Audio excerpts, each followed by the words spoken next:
The emergency council chamber was built to withstand a direct nuclear strike. Its walls were 3 meters thick, reinforced with composite metals that could survive the heat of a star.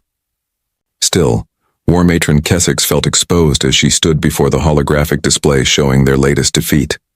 The image rotated slowly in the center of the chamber. A ship, not just any ship, but the one that had haunted their nightmares for 6 months. The Sovereign Silence. Its hull was black, absorbing light like a wound in space itself. The vessel measured 4 kilometers from bow to stern, dwarfing even the largest Alliance dreadnoughts. Elegant curves marked its design, beautiful in the way a predator's jaws were beautiful, perfectly evolved for killing. Kessex was a breakor, standing 3 meters tall with 6 powerful arms and a carapace that could deflect small arms fire. Her species had evolved on a world where the gravity was twice Earth standard, where the rain was mildly acidic, and where the native predators could crush steel. She had personally killed a Renders the Stone, a creature the size of a building with claws that cut through solid rock. She feared nothing, but she feared this ship. "Show them the Talonis engagement," she commanded, her voice resonating through the chamber. The hologram changed. Now it displayed a battlefield, or what remained of one. 15 Alliance warships had ambushed the Sovereign Silence near the mining colony of Talonis Thaik. It should have been a perfect trap. The shards, crystalline beings from Granite 7, had positioned their ships in a formation that created overlapping fields of fire. The Shizkari had deployed their bioweapons, viruses engineered to consume metal and circuitry. The Breakor shock troops had been ready to board the moment the enemy shields failed. The battle had lasted 17 minutes. Kessex watched the recording again, though she had memorized every second. The Alliance fleet opened fire first, thousands of energy beams converging on the Sovereign Silence from every angle. The enemy ship's shields flared bright blue, absorbing the initial barrage. Standard procedure. Every shield had a threshold, and concentrated fire would eventually overwhelm it. Except these shields learned. As the Alliance ships fired again, the Sovereign Silence's shield shifted to a deeper blue, then to violet. Energy weapons that had damaged it seconds before now scattered harmlessly across its surface like water off stone.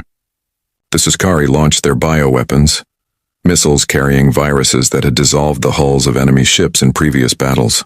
The Sovereign Silence released a pulse of radiation that sterilized the missiles in flight, burning away the biological payload before impact. Then it had been the enemy's turn. The Sovereign Silence fired beams of coherent energy that phased through Alliance shields as if they weren't there. It didn't target engines or weapons, it went straight for the crew compartments. Ships decompressed, entire crews died in seconds. The shards tried to ram it, their crystalline ships tough enough to survive kinetic impact, but the enemy vessel simply wasn't there when they arrived.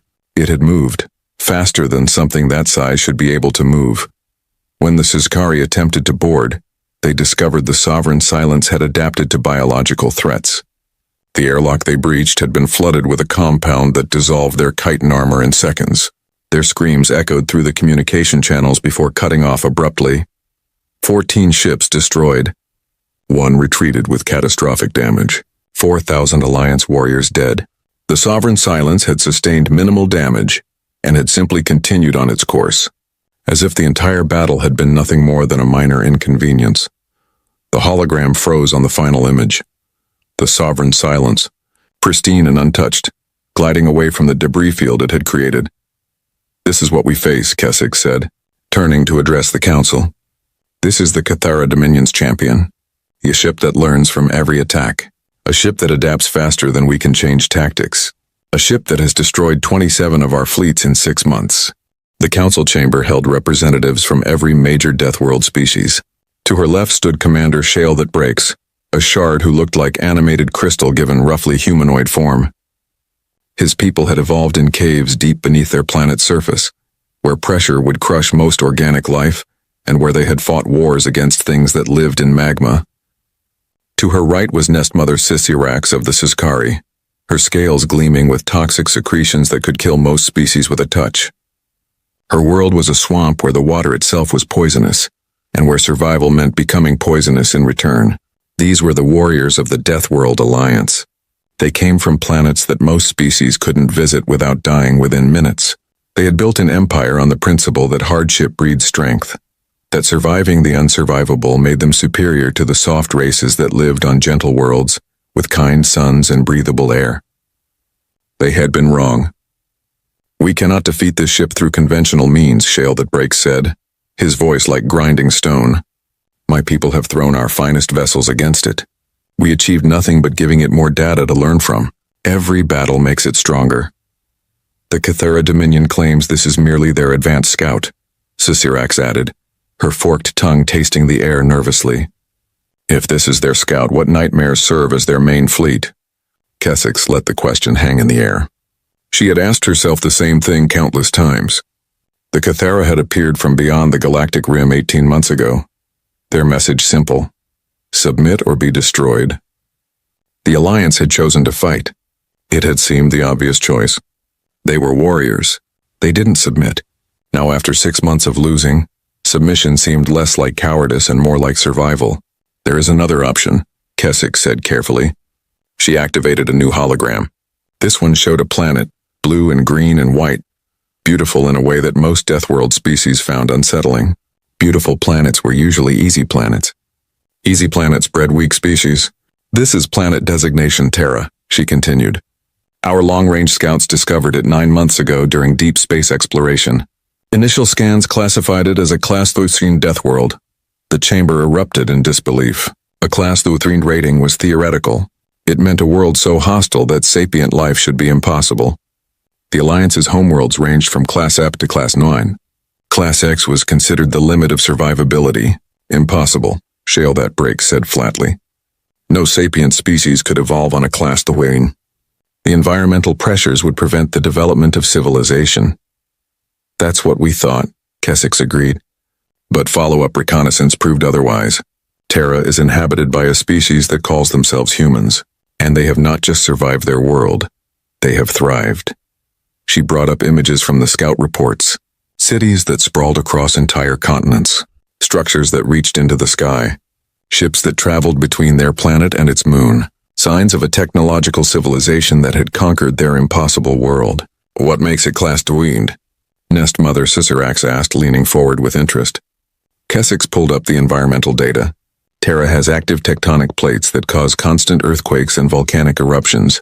Its weather systems generate storms with wind speeds that would shred our ships.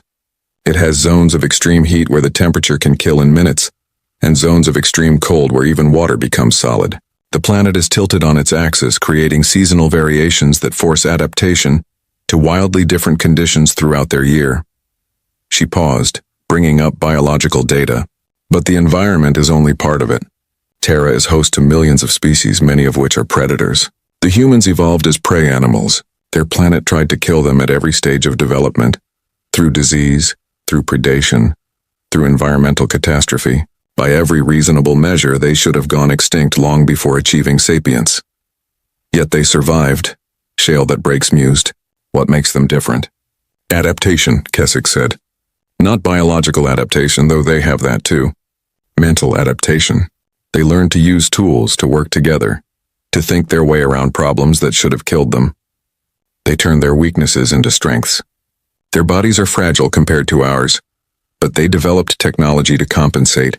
They lack natural weapons, so they built weapons. They cannot survive in extreme environments, so they created suits and vehicles that could."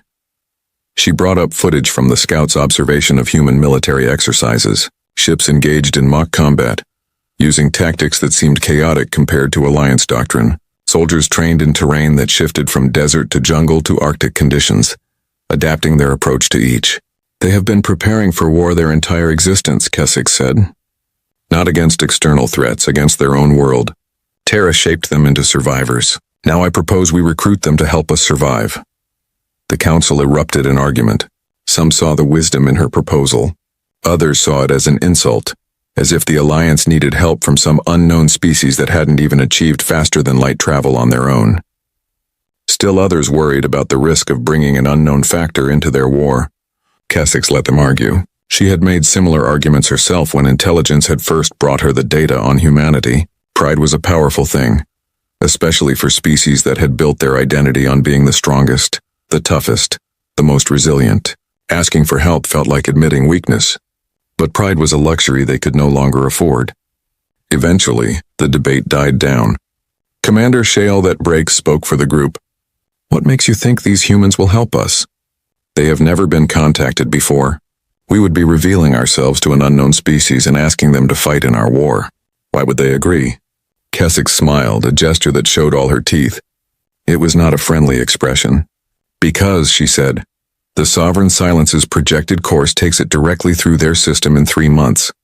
The Cathara will find Earth whether we contact the humans or not. The question is whether they'll find a potential ally or just another target. She let that sink in before continuing. We give them a choice. Join us and have a chance at survival, or face the Sovereign Silence alone and die ignorant of what killed them. Which would you choose? The vote was unanimous. The Alliance would make contact with humanity. Keswick prepared her ship for the journey to Earth, knowing that this was likely their last hope. If the humans refused or if they proved unable to help, the Alliance would fall. The Cathara would spread through the galaxy unopposed. All the Deathworld species, all their strength and pride and resilience, would mean nothing against an enemy that adapted faster than they could evolve. As her ship entered faster-than-light travel, Keswick found herself hoping that these humans were everything the report suggested. They would need to be extraordinary. They would need to be dangerous. They would need to be everything the Alliance was and something more. They would need to be what a class-loathing Deathworld produced when it tried to kill a species for millions of years and failed. 3 weeks later, Keswick's diplomatic vessel dropped out of FTL at the edge of the Sol system. Immediately, her sensors detected the debris, satellites, spent rocket stages, and structures in orbit around the third planet. More concerning were the weapons platforms that locked onto her ship the moment she appeared. The humans knew she was here, and they were ready. The weapons platforms didn't fire. They simply tracked Keswick's ship with patient precision, waiting for the order that would turn her vessel into expanding plasma. She had expected fear from a species making first contact, perhaps confusion or even awe at meeting aliens. Instead, the humans demonstrated calculated caution backed by lethal readiness. Her communications officer received a tight beam transmission in over 40 different languages, mathematical constructs, and what appeared to be chemical formulas. The message was simple: identify yourself and state your intentions or be destroyed. Keswick felt her respect for these humans increase. They didn't assume friendly intent. Good. Species that assume the best rarely survived long. This is War Matron Keswick of the Deathworld Alliance, she transmitted back, using the mathematical language she hoped would translate clearly. We come not as conquerors but as those seeking alliance. We have a common enemy. We wish to speak. The weapons remained locked on her ship. Minutes passed. She imagined frantic discussions happening on the planet below. Debates about whether to trust the alien or blow her out of space. It's what she would be doing in their position. Finally, a response came. This time in what her computer identified as the dominant human language, English, though how her computer had acquired enough data to translate it so quickly she didn't know. Perhaps the humans had been broadcasting into space for longer than Alliance intelligence had believed. You will proceed to the following coordinates. You will be met by an escort. Any deviation from the prescribed course will be considered a hostile act. Welcome to Earth, War Matron Keswick. The transmission cut off. A flight path appeared on her navigation system, leading toward the planet. Moments later, 3 human vessels appeared, accelerating from the dark side of Terra's moon. They were crude compared to Alliance ships, using chemical rockets and fusion drives rather than gravity manipulation, but they moved with purpose and maintained perfect formation. Keswick ordered her pilot to follow the course exactly. As they descended through Earth's atmosphere, she got her first real look at humanity's homeworld. The scope of their civilization was staggering. Cities glowed across entire continents. Roads connected population centers in vast networks. Agriculture stretched across plains that would have fed Alliance worlds for years. And everywhere, constantly, the signs of adaptation. Seawalls against rising oceans. Buildings designed to flex in earthquakes. Weather monitoring stations watching for the storms that could kill thousands. They landed at a military facility somewhere in the northern hemisphere. The gravity was lighter than Keswick preferred, but still within comfortable range. The air was rich in oxygen, though the nitrogen percentage was higher than ideal. She could breathe it without assistance, though some of her crew would need filters. The humans who met them were wearing armored suits and carrying weapons. Not ceremonial weapons, actual combat gear loaded and ready. A woman stood at the front of the formation, her hair pulled back severely, her eyes calculating as they assessed the alien visitors. "I am Colonel Martinez," the woman said through a translator device that her people had apparently prepared in advance. "I will escort you to the negotiation chamber. Your crew will remain with your ship. You may bring 3 guards." Kessex noticed how Martinez's hand never strayed far from her sidearm. She appreciated the professionalism. "Agreed," Kessex said, selecting 3 of her best warriors to accompany her. The facility they entered was underground, deep underground, with layers of security at every level. Kessex recognized a command bunker when she saw one. These humans weren't taking chances. They led her to a conference room that was deliberately large, sized to accommodate species of different dimensions, thoughtful. They had prepared for this meeting before they knew what she looked like. Around the table sat humans in military uniforms and civilian clothes. Kessex's tactical implant identified rank insignia and began cataloging the power structure. The military was heavily represented, but there were also what appeared to be scientists and political leaders. A balanced response team, impressive for a species making first contact. "Thank you for meeting with us," Kessex began, deciding that directness was the best approach with these people. "I will not waste your time with pleasantries. Your world is in danger. My alliance is in danger. I have come to propose a mutual defense pact." One of the humans, an older man with white hair and more decorations on his uniform than anyone else in the room, leaned forward. "We've been watching your ships for months," he said. "We've intercepted some of your communications. We know you're fighting a war. Why should we involve ourselves in a conflict that doesn't concern us?" "Because it will concern you very soon," Kessex replied. She activated a holographic projector she had brought, displaying the sovereign silence. "This is what hunts us. A vessel from the Cathara Dominion. It has destroyed 27 of our fleets. It cannot be defeated by conventional warfare. And its projected course," Kanshi highlighted a trajectory on the star map, "brings it directly to your system in approximately 3 months." The room went very quiet. Humans exchanged glances. She could see the calculations happening behind their eyes, the risk assessment, the fear they tried to hide. "You're telling us a hostile alien ship is coming here," Martinez said slowly, "and you want us to help you fight it with... But we don't have faster-than-light travel. We don't have energy shields. Our most powerful weapons are fusion warheads. What could we possibly offer that your advanced alliance cannot provide?" It was a fair question. Kessex had asked herself the same thing during the journey. The logical answer was nothing. The humans were technologically inferior, numerically insignificant, and completely inexperienced in galactic warfare. By every reasonable measure, they would be worse than useless. But Kessex hadn't traveled all this way for logic. "Show them the Telonis battle," she ordered her aide. The hologram changed, displaying the engagement where 15 Alliance ships had been destroyed. The humans watched in silence as their future played out before them. The sovereign silence, learning, adapting, destroying. When the recording ended, Kessex spoke again. "We are the Deathworld Alliance. We come from planets where survival is a daily battle. We are stronger, tougher, and more resilient than most species in the galaxy. We have technologies you haven't dreamed of. And we are losing." She pointed at the hologram. "That ship has an artificial intelligence that predicts our tactics. It learns from every engagement. It knows how we think, how we fight, how we respond to threats. We have become predictable. We need someone who thinks differently, someone whose entire existence has been about adapting to the impossible." A younger human spoke up, a woman with intense eyes and the insignia of a naval officer. "You want us because we're unpredictable?" "I want you because you survived a Class Luthien death world," Kessex corrected. "Do you know what that means? It means Terra tried to kill your species in 1,000 different ways, and you found 1,000 different solutions. You didn't evolve bigger claws or thicker armor. You evolved creativity, adaptability, the ability to look at an impossible problem and find a way around it." She gestured at the humans around the table. "Your planet forces you to adapt to extremes. Heat and cold, desert and jungle, storm and drought. Your bodies are fragile, so you built machines. Your weapons were inadequate, so you invented new ones. You couldn't fly, so you created aircraft. You couldn't breathe underwater, so you designed submarines. You turned every weakness into a different kind of strength. The white-haired military leader, his nameplate read General Zhao, steepled his fingers.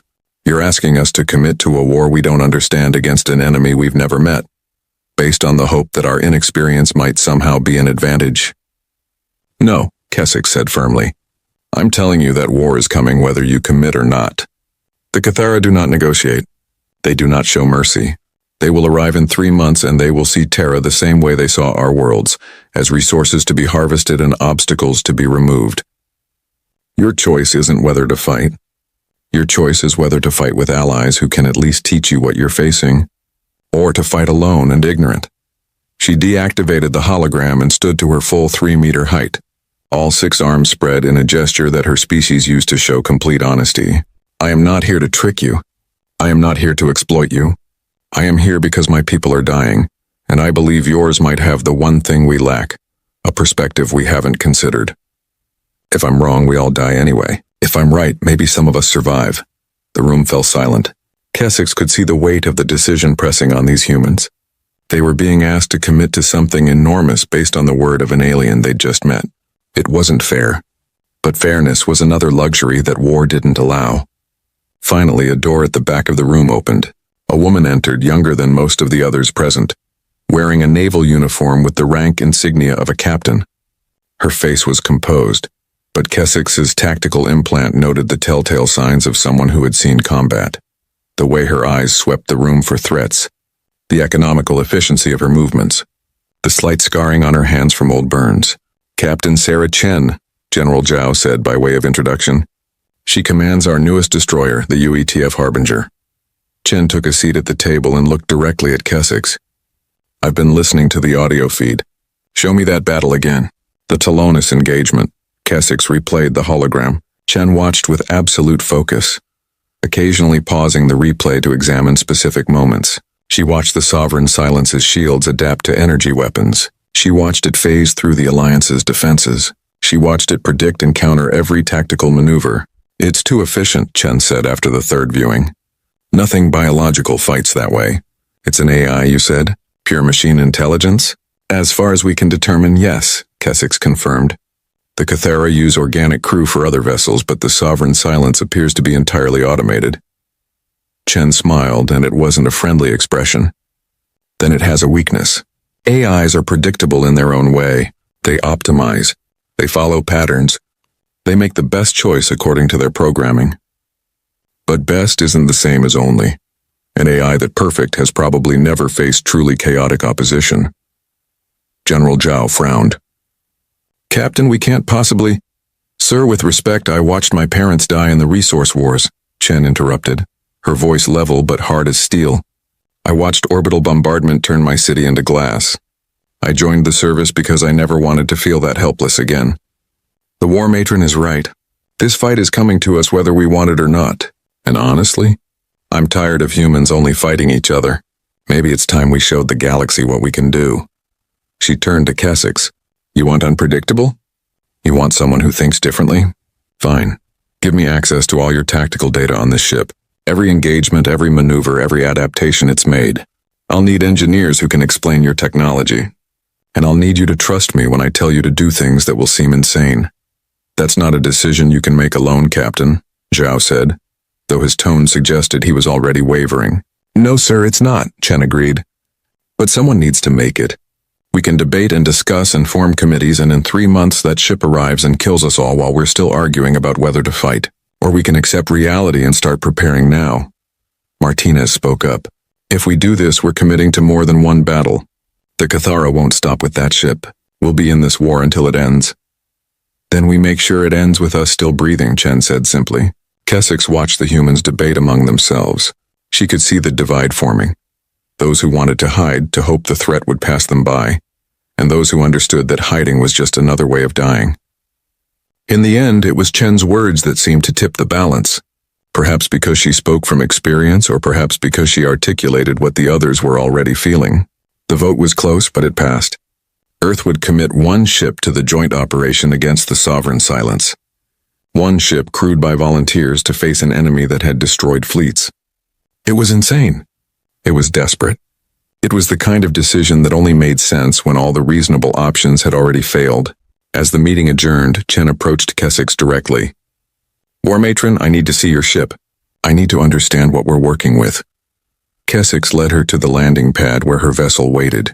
Chen walked around it slowly, examining the hull, the weapons ports, the engine configuration. Her translator device rendered her muttered comments into Alliance Common. Gravity drives, interesting. Energy weapon primary systems. Shield generators here and here. Redundant power systems. Heavy armor on the prow. You understand our technology? Kesix asked, surprised. The principles, yes. The execution, I'll need to learn. Chen tapped the hull. This is a warship built by people who expect to get hit and want to survive it. Lots of armor, lots of redundancy. You fight like you expect battles to last. How do humans fight? Kesix asked. Chen's smile was sharp. We fight like we expect to die, so we make sure we take the enemy with us. Different philosophy. Maybe that's what you need. As Chen walked away to begin her preparations, Kesix felt something she hadn't felt in months. Not quite hope, she was too experienced for that. But possibility. The sense that maybe, just maybe, they had found an advantage the Cathara hadn't accounted for. The sovereign silence was coming. But now it would face something it had never encountered before. A species that had spent its entire existence learning how to kill things that should have killed them first. Kesix allowed herself a moment of grim satisfaction. The Cathara wanted to test themselves against the galaxy's deadliest worlds. They were about to discover what class Thuthene really meant. She gestured at the humans around the table. Your planet forces you to adapt to extremes. Heat and cold. Desert and jungle. Storm and drought. Your bodies are fragile, so you built machines. Your weapons were inadequate, so you invented new ones. You couldn't fly, so you created aircraft. You couldn't breathe underwater, so you designed submarines. You turned every weakness into a different kind of strength. The white-haired military leader, his nameplate read General Zhao, steepled his fingers. You're asking us to commit to a war we don't understand against an enemy we've never met, based on the hope that our inexperience might somehow be an advantage. No, Kesix said firmly. I'm telling you that war is coming whether you commit or not. The Cathara do not negotiate. They do not show mercy. They will arrive in 3 months and they will see Terra the same way they saw our worlds, as resources to be harvested and obstacles to be removed. Your choice isn't whether to fight. Your choice is whether to fight with allies who can at least teach you what you're facing, or to fight alone and ignorant. She deactivated the hologram and stood to her full 3-meter height, all 6 arms spread in a gesture that her species used to show complete honesty. I am not here to trick you. I am not here to exploit you. I am here because my people are dying, and I believe yours might have the one thing we lack, a perspective we haven't considered. If I'm wrong, we all die anyway. If I'm right, maybe some of us survive. The room fell silent. Kesix could see the weight of the decision pressing on these humans. They were being asked to commit to something enormous based on the word of an alien they'd just met. It wasn't fair. But fairness was another luxury that war didn't allow. Finally, a door at the back of the room opened. A woman entered, younger than most of the others present, wearing a naval uniform with the rank insignia of a captain. Her face was composed, but Kesix's tactical implant noted the telltale signs of someone who had seen combat. The way her eyes swept the room for threats, the economical efficiency of her movements, the slight scarring on her hands from old burns. Captain Sarah Chen, General Zhao said by way of introduction. She commands our newest destroyer, the UETF Harbinger. Chen took a seat at the table and looked directly at Kesix. I've been listening to the audio feed. Show me that battle again. The Talonis engagement. Kesix replayed the hologram. Chen watched with absolute focus, occasionally pausing the replay to examine specific moments. She watched the Sovereign Silence's shields adapt to energy weapons. She watched it phase through the Alliance's defenses. She watched it predict and counter every tactical maneuver. It's too efficient, Chen said after the third viewing. Nothing biological fights that way. It's an AI, you said? Pure machine intelligence? As far as we can determine, yes, Kesix confirmed. The Cathara use organic crew for other vessels, but the Sovereign Silence appears to be entirely automated. Chen smiled, and it wasn't a friendly expression. Then it has a weakness. AIs are predictable in their own way. They optimize. They follow patterns. They make the best choice according to their programming. But best isn't the same as only. An AI that perfect has probably never faced truly chaotic opposition. General Zhao frowned. Captain, we can't possibly— Sir, with respect, I watched my parents die in the resource wars, Chen interrupted, her voice level but hard as steel. I watched orbital bombardment turn my city into glass. I joined the service because I never wanted to feel that helpless again. The war matron is right. This fight is coming to us whether we want it or not. And honestly, I'm tired of humans only fighting each other. Maybe it's time we showed the galaxy what we can do. She turned to Kessex. You want unpredictable? You want someone who thinks differently?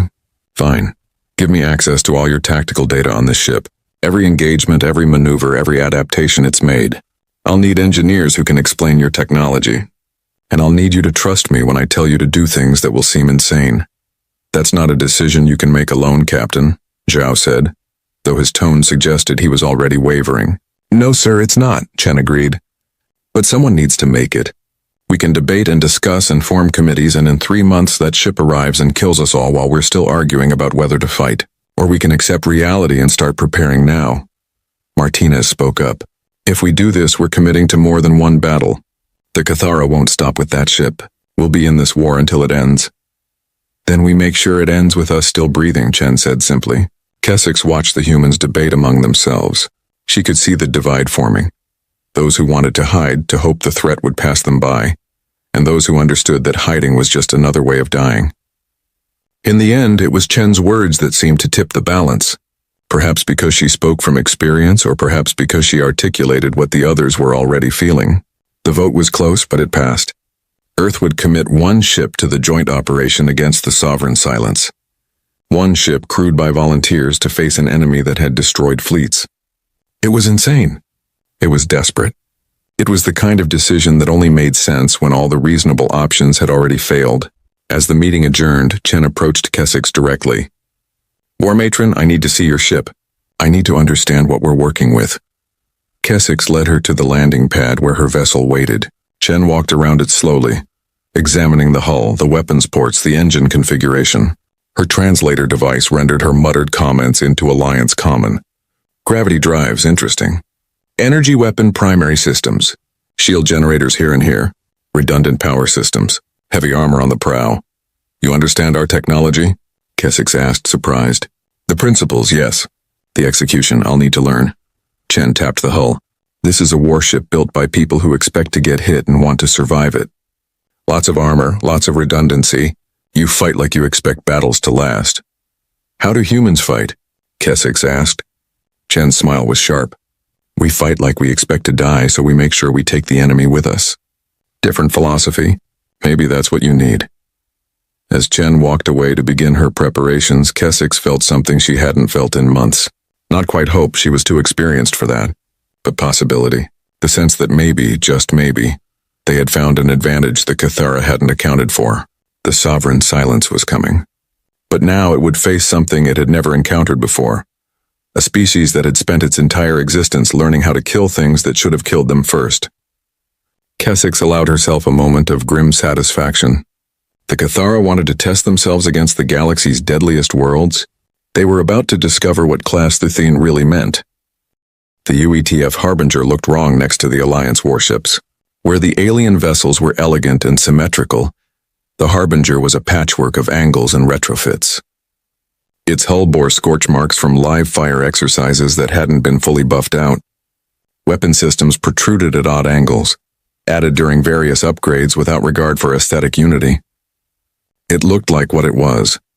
A warship built by a species that had learned warfare through trial, error, and desperation. Captain Sarah Chen stood on the bridge, watching through the view screen as the combined fleet assembled at the rendezvous point near the Kronos Belt. 15 Alliance ships, each one larger and more powerful than the Harbinger. Sleek vessels from the shards, their crystalline hulls refracting starlight into rainbow patterns. Organic-looking ships from the Siskari, their hulls actually grown rather than built. And the massive Breakor dreadnoughts, all armor and firepower. Then there was the Harbinger. 120 meters long, crew of 83 and armed with weapons that were primitive by galactic standards. Railguns that used magnetic acceleration to fire solid projectiles. Missile systems guided by computers that would have seemed ancient to the Alliance. point defense lasers that could track and destroy incoming threats, but only if the threats moved predictably. "Captain, the war matron is requesting a communication channel," her communications officer reported. "Put her through." Kessix's face appeared on the main screen, her 6 arms visible as she gestured in what Chen had learned was a greeting among her people. "Captain Chen, the Sovereign Silence has been detected at the edge of the Chronos Belt. It is harvesting resources from the asteroid field, as predicted. We will attack in 1 standard hour. Are you prepared?" "As prepared as we'll ever be," Chen replied. "Remind your fleet commanders, do not deviate from the plan.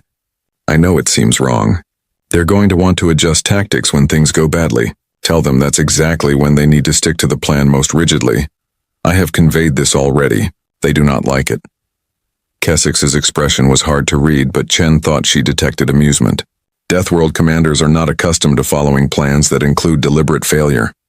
"It's not failure if it's intentional," Chen corrected. "It's bait." The hour passed too quickly. Chen used it to walk through the ship talking to her crew.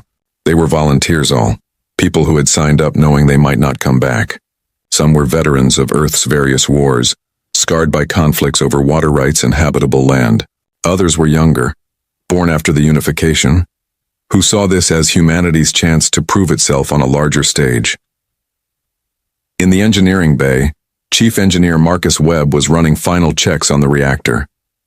He was a broad man with burn scars on his arms from a dozen close calls, the kind of engineer who understood his systems through intuition as much as training. "How's she looking, Chief?" Chen asked. "Like she's held together with prayer and spite, same as always," Webb replied without looking up from his console. "Captain, I've been studying the data on that Cathera ship. Its power output is off the charts. If we take a direct hit from its main weapons, our shields won't even slow it down. Then we don't take a direct hit. And if we have to?" Chen met his eyes.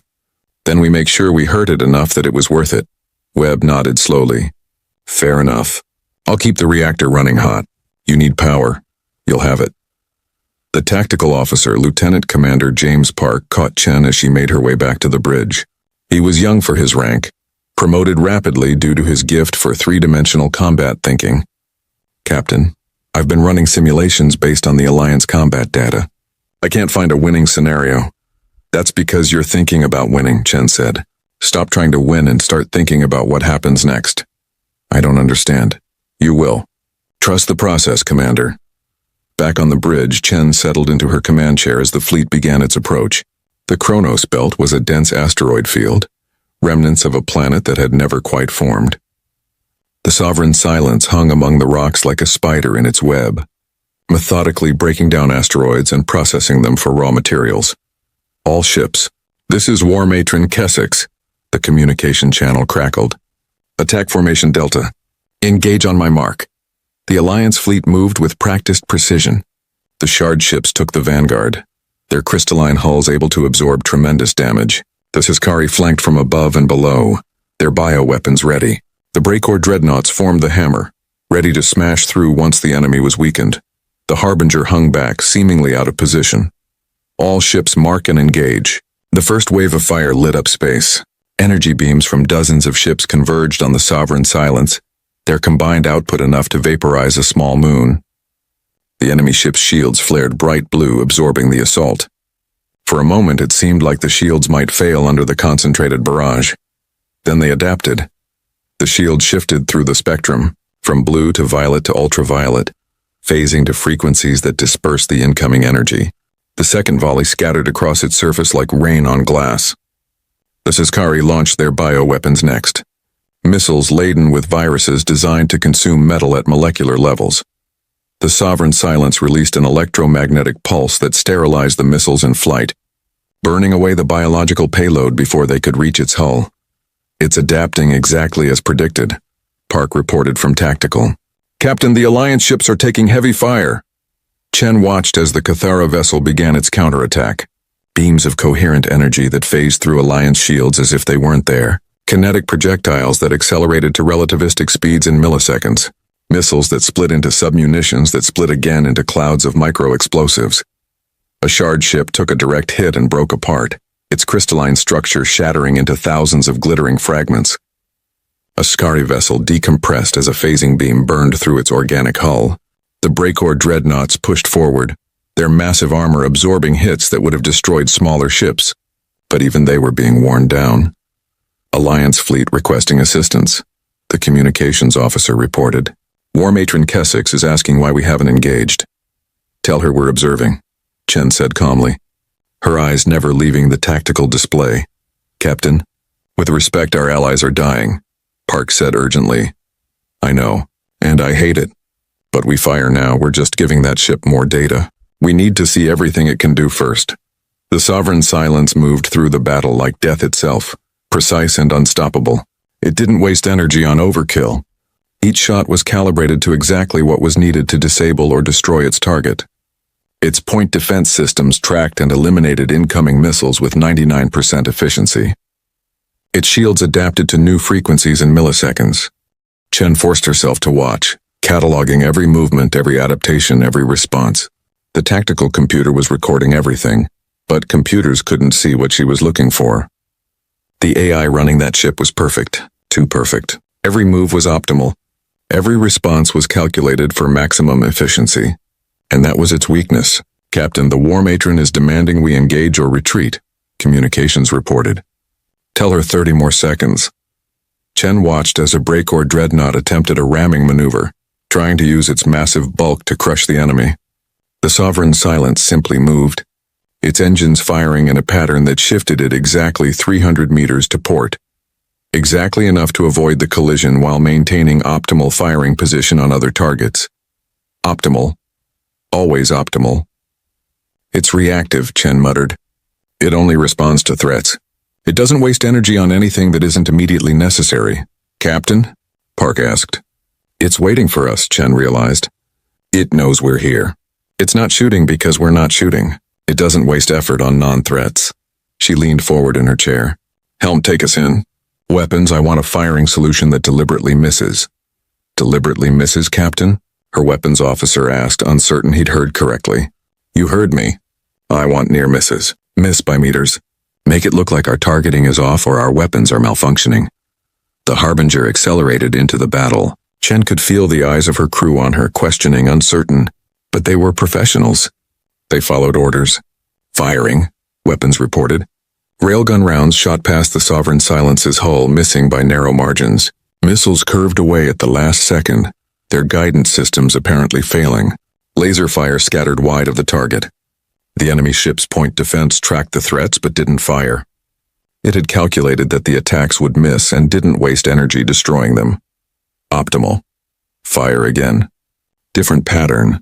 Still missing, but make it look random. Another barrage. This time the misses were closer on some shots, further on others. No pattern to it. No optimization. The Sovereign Silence's shields fluctuated as its AI tried to calculate where to reinforce. But there was nothing to reinforce against. The threats weren't connecting. Captain, it's trying to predict our pattern, Park said, studying his console. Processing power is spiking. It's running multiple probability calculations. Good, Chen said. It's thinking about us now. Weapons, give me another volley. Same random pattern. The Harbinger fired again and again, each time missing by margins that seemed to follow no logic. Sometimes by meters, sometimes by hundreds of meters. Sometimes overshooting, sometimes undershooting. Completely unpredictable. Its processing power is at 70% capacity, Park reported. It's dedicating significant resources to analyzing our attack pattern. Because there is no pattern, Chen said with grim satisfaction. It's trying to find order in chaos. It's wasting processing power looking for an optimization that doesn't exist. She opened a channel to the Alliance fleet. War Matron, I need you to trust me now. I need every ship to fire on the Sovereign Silence, but I need them to fire randomly. No coordinated patterns, no tactical formations, just random chaotic fire. Make it as inefficient as possible. There was a pause. Then Kessex's voice came back, tight with stress but trusting. You heard the captain. All ships fire at will. No coordination. Random intervals. Make it messy. The Alliance fleet, trained for precision and coordination, struggled to follow the order. But they tried. Ships fired when they felt like it. Energy beams came from random angles. Missiles launched in sporadic clusters. The bioweapons deployed without timing or sequence. The battle became chaos. The Sovereign Silence's AI went into overdrive. Its shields fluctuated wildly as it tried to predict where to reinforce. Its point defense system swiveled constantly, trying to calculate threat priorities. Its weapons fired at targets that were no longer in position by the time the beams arrived, because the random movement made prediction impossible. Processing power at 95%, Park reported. Its response time is slowing. Chen saw her opening. Weapons load kinetic penetrator. Single round. No guidance system. No electronics. Just mass and velocity.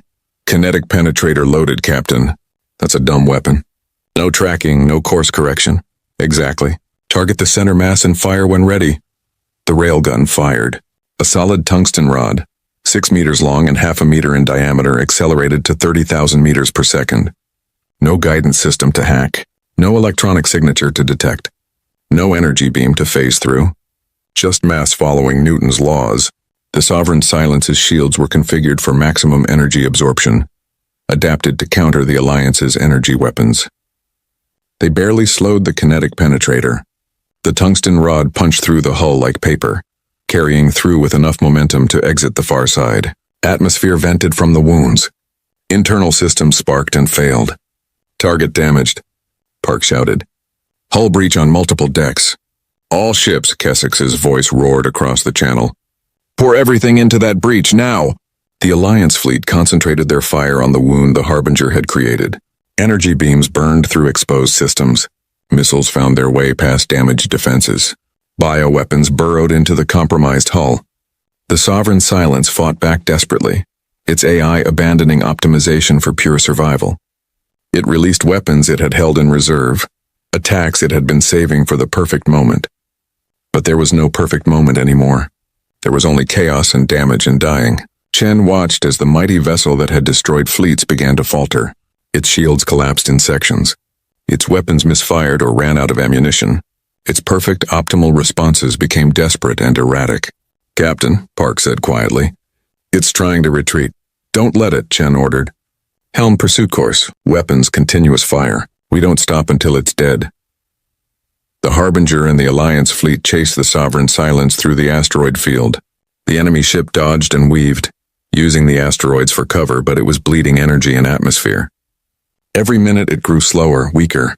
Finally, it made its last stand among a cluster of large asteroids, trying to use them as shields while it prepared some kind of final weapon.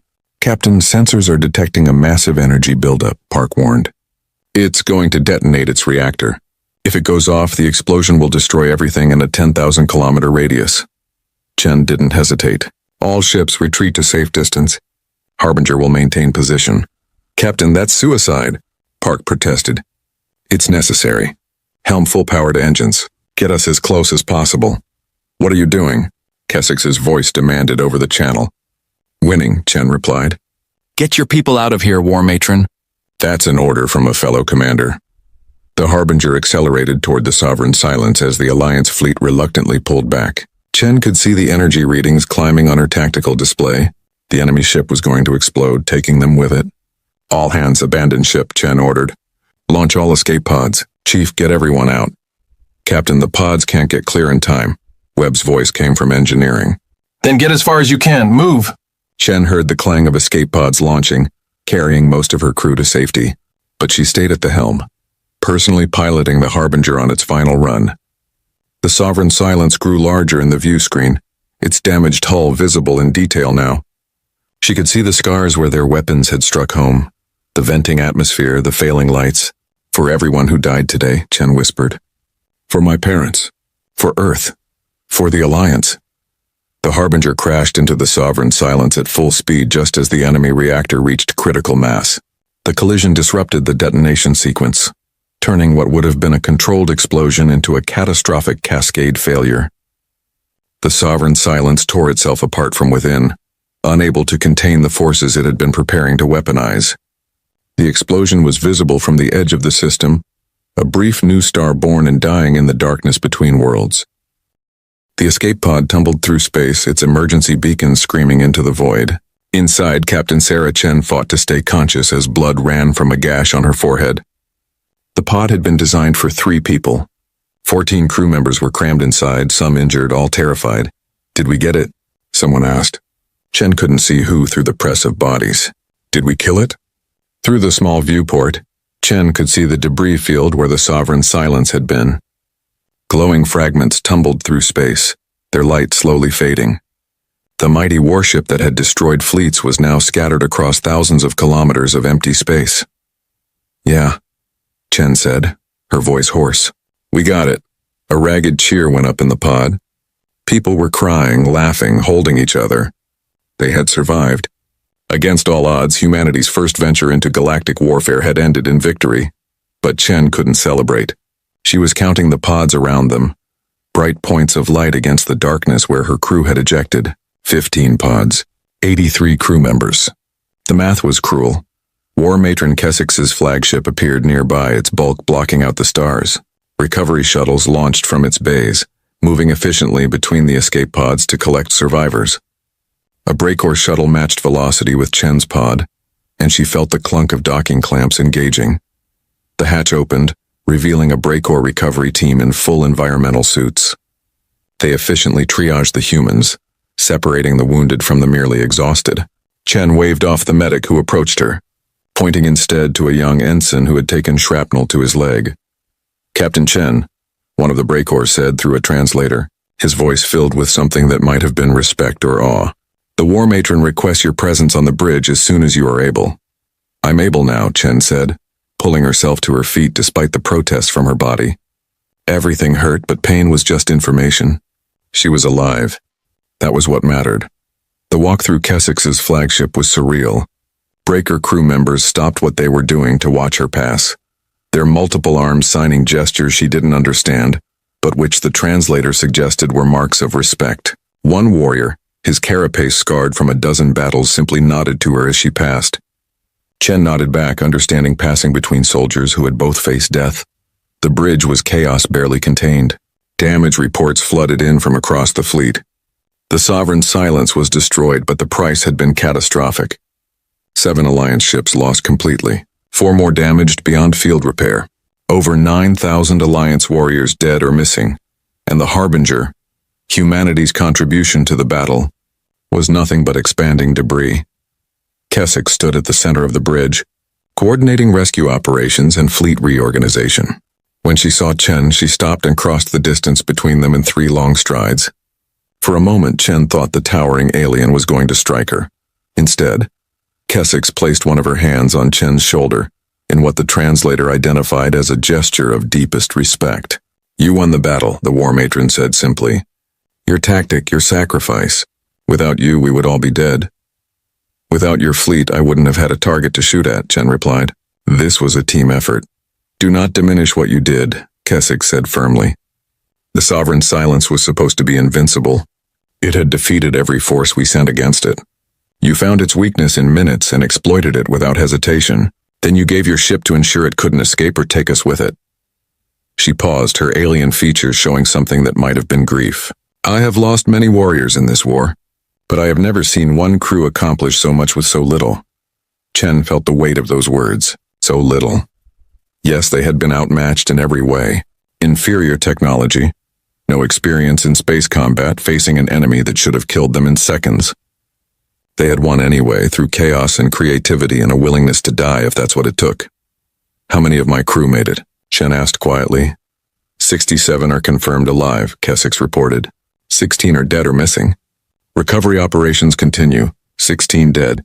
16 people who had volunteered to fight humanity's first space battle, who had trusted Chen to lead them, who would never see Earth again. She had known there would be casualties. You didn't go into combat expecting everyone to come home, but knowing it intellectually and feeling it were different things. I need to contact Earth, Chen said. They need to know what happened. Communications with your homeworld are already established, Kessix said. Your General Zhao has been watching the battle through our sensor feeds. He wishes to speak with you.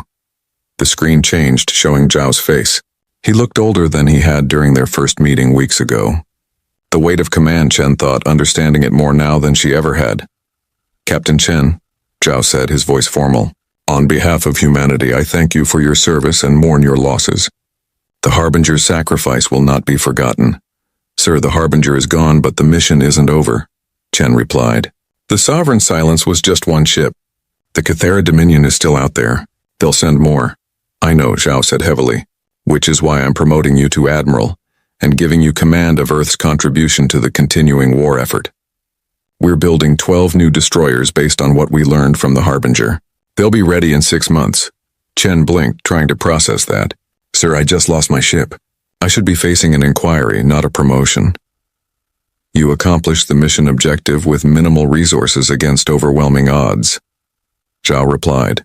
That's exactly the kind of leadership we need. Besides, you understand something that the rest of us are only beginning to grasp. This isn't about technology or firepower. It's about mindset. The Cathara think they're superior. The Alliance thought they were the toughest warriors in the galaxy. You proved that the most dangerous weapon isn't strength or technology. It's adaptability backed by the willingness to do whatever it takes. He leaned forward slightly. The galaxy is watching, Admiral. They saw what one human ship did to a supposedly invincible enemy. They're going to want to know what 12 ships can do. Show them. The transmission ended. Chen stood there trying to process everything. Admiral, 12 ships, 6 months to prepare for an enemy that would be coming back with a vengeance. Your species has a saying, Keswick said, breaking into her thoughts. What doesn't kill you makes you stronger. The Cathara didn't kill us today. I suspect they're going to regret that. Over the next hours, the full scope of the battle became clear. The Sovereign Silence had been destroyed, but it had transmitted data back to the Cathara Dominion before dying. The enemy now knew that humanity existed, that they were allied with the Death World Alliance, and that they had developed tactics to counter the Cathara's adaptive technology. They would be coming. Not in 3 months, but eventually, and they would be prepared for chaos. We need to be more than chaotic, Chen said to the assembled Alliance commanders in the debriefing that followed.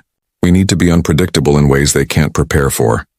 Commander Shale, that Breaks, who had lost 2 of his crystalline warships in the battle, spoke up. Explain. How does one prepare to be unpredictable? By embracing randomness as a tactical doctrine, Chen replied. She activated a holographic display showing the battle. The Sovereign Silence's AI was built on the assumption that warfare is about optimization. Find the best tactic and execute it perfectly. But what if warfare isn't about being perfect? What if it's about being effective through imperfection? She zoomed in on the moment when the Harbinger had been firing its deliberately random shots. That AI wasted 95% of its processing power trying to find a pattern that didn't exist. It assumed we were being optimal and just failing to achieve it. It never occurred to its programming that we might be deliberately suboptimal.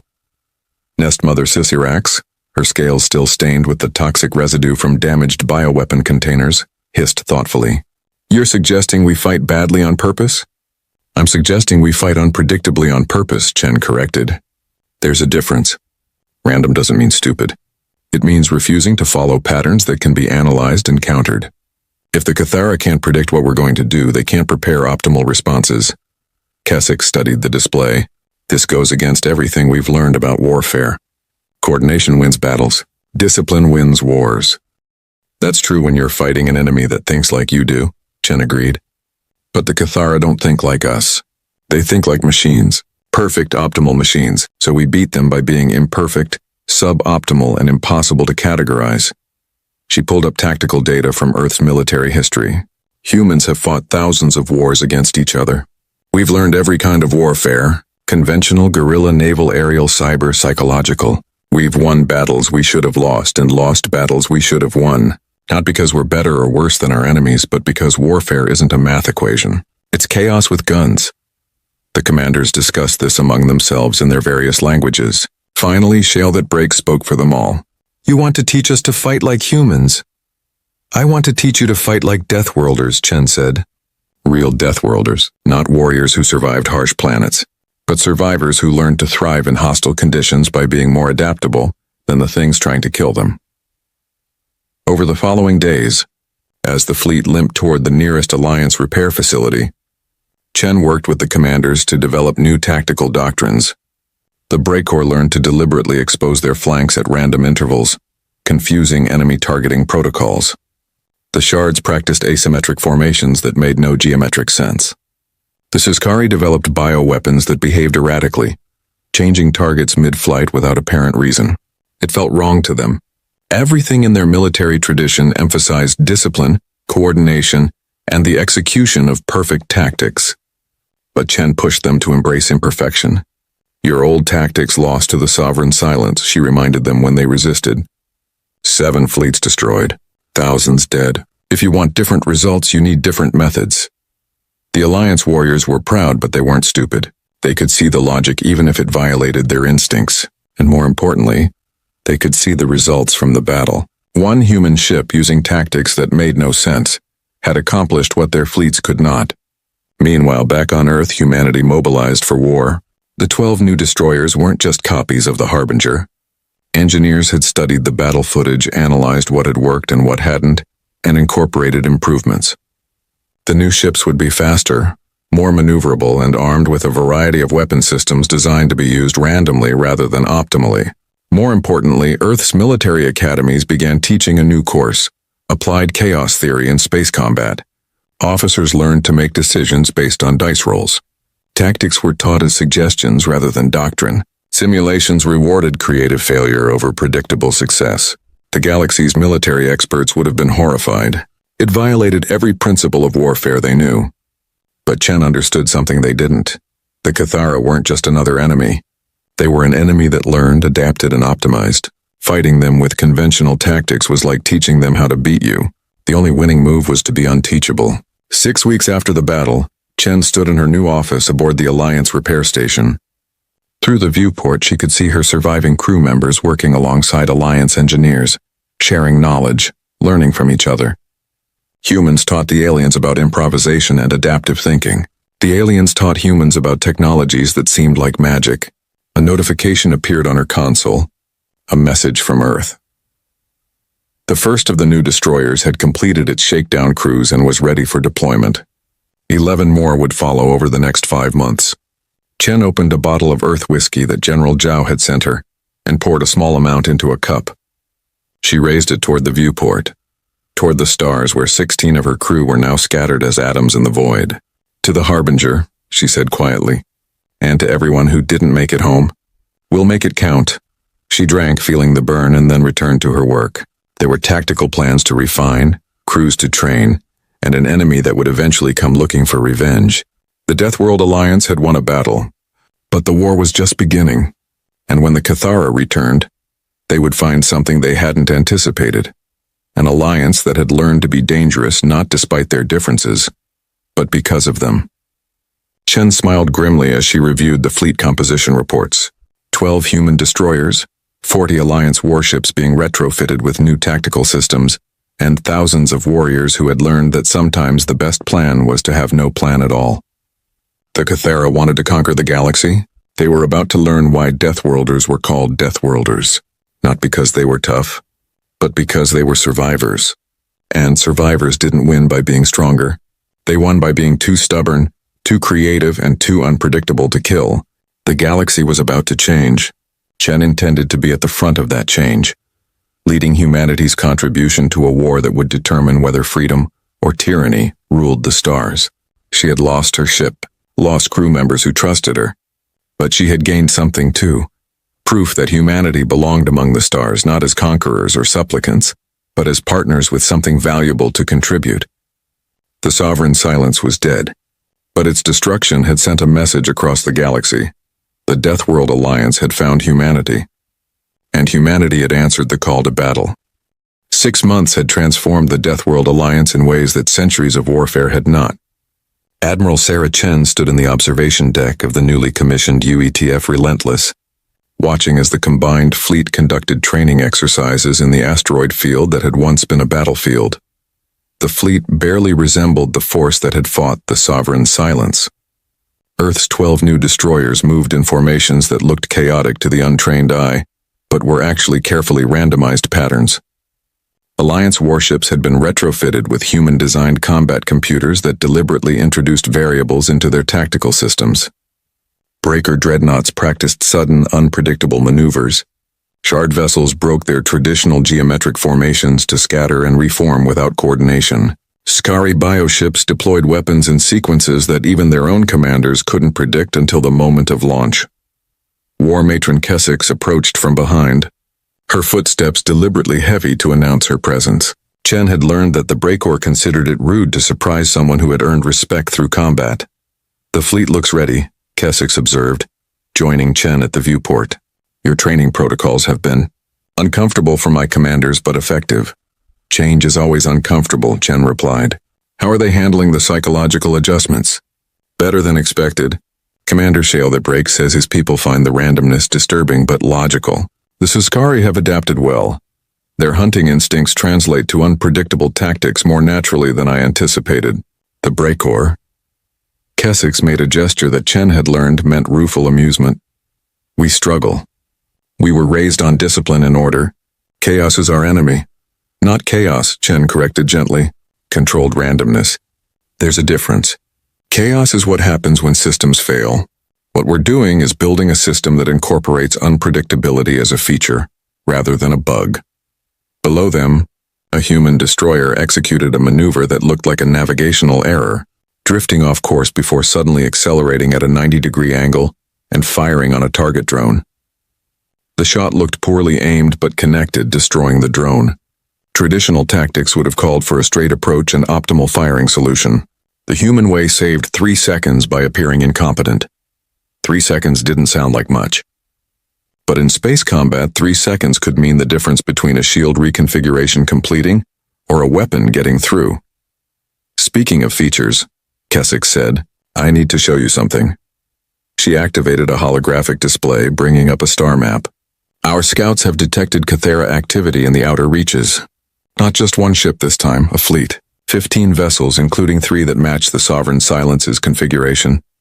Chen felt her stomach tighten. One Sovereign Silence-class ship had nearly destroyed them. 3 would be catastrophic. How long until they reach Alliance space? 4 months. Maybe 3 if they push their engines. They're being more cautious now, sending scouts ahead, probing our defenses. They learned from what happened to the Sovereign Silence. "Good," Chen said, surprising Kessex. "If they'd just charged in blindly, they wouldn't be worried. The fact that they're worried means we hurt them badly enough to make them think, you sound pleased, that we face a more dangerous enemy." "I'm pleased that we face a thinking enemy instead of an arrogant one," Chen clarified. "Arrogance made the Sovereign Silence come alone. Caution will make this fleet more careful, and careful enemies make predictable mistakes trying to avoid unpredictable threats." Kessex's expression showed what Chen recognized as respect mixed with concern. "You think several moves ahead, Admiral? It's unsettling. It's necessary. The Cathara adapt to what we show them, so we need to show them something that makes them prepare for the wrong thing. You have a plan? I have the beginning of one. Let me talk to my strategists and I'll brief the Command Council tomorrow." That evening, Chen gathered her senior officers in the Relentless's conference room.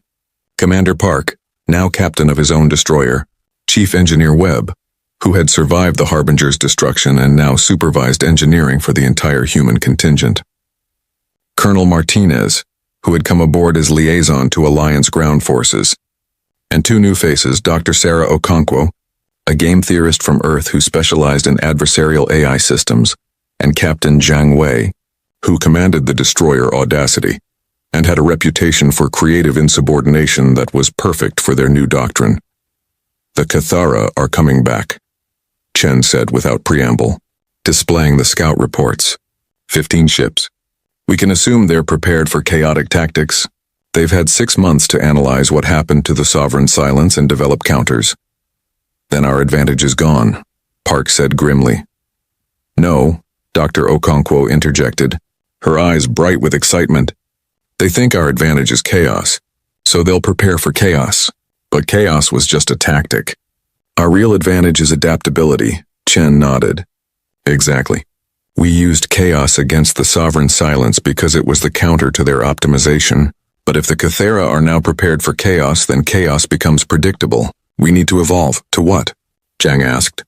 "If we can't be chaotic and we can't be organized, what's left?" "We can be both," Webb said thoughtfully. "Or neither. Or we can be whichever one they're not expecting at any given moment." Martinez leaned forward. "You're talking about meta-unpredictability. Not just being random, but randomizing when we're random and when we're organized. It will drive the Cathara AI systems insane," Okonkwo said with satisfaction. They'll try to find the pattern in when we use patterns. They'll burn processing power analyzing our meta-analysis. Meanwhile, we just flip a coin to decide whether to coordinate or not. Park frowned. That sounds like it would drive us insane too. How do we coordinate if we don't know whether we're supposed to be coordinating? We don't coordinate, Chen said. We improvise. Think of it like jazz music. The musicians don't plan every note, but they listen to each other and respond. Sometimes they harmonize. Sometimes they deliberately clash. But it's always music, even if it's not predictable music. She pulled up a tactical simulation. Here's how I see it working. Each ship's commander makes independent decisions based on their judgment of the situation. No overall coordination. No orders from me telling you what to do. You see an opportunity, you take it. You see a threat, you respond however you think is best. That could lead to friendly fire incidents, Martinez pointed out. Or ships getting in each other's way. Probably, Chen agreed. But those mistakes will be different every time. The Cathara can't predict our errors if we don't know what errors we're going to make. And we'll make fewer errors over time as we get better at improvising together. Zhang grinned. You're essentially telling us to do whatever we want in combat. I'm telling you to use your judgment as trained officers to respond to dynamic situations without waiting for orders that might not come.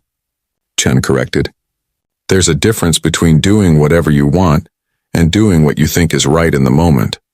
Over the next weeks, they trained in this new doctrine. It was harder than the chaos tactics had been, because it required each commander to think independently, while remaining aware of what their allies were doing. Ships practiced responding to each other without coordinating. Captains learned to anticipate opportunities created by other ships' actions, without being told what those actions would be. The Alliance commanders found it even more difficult.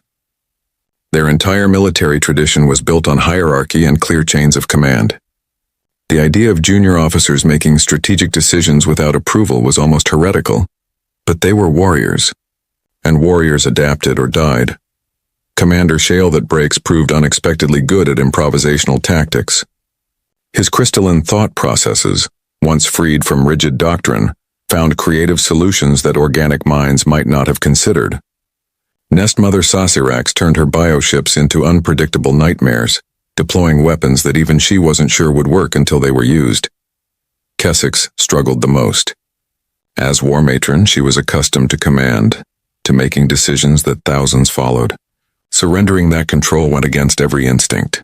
But she was also practical enough to recognize that her instincts had been failing against the Cathara.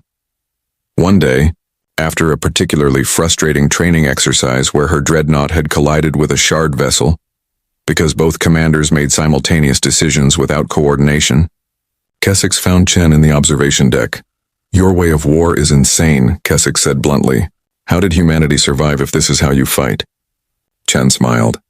By being more insane than whatever was trying to kill us. War Matron, you're thinking about this wrong. You're trying to control the improvisation, to make it organized. That's not how it works. You have to trust your people to make good decisions without you.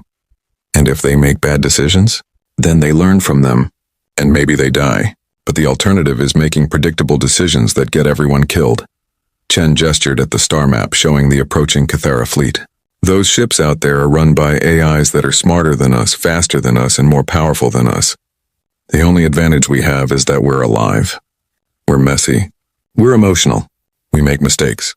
And sometimes those mistakes create opportunities that perfect tactics never would.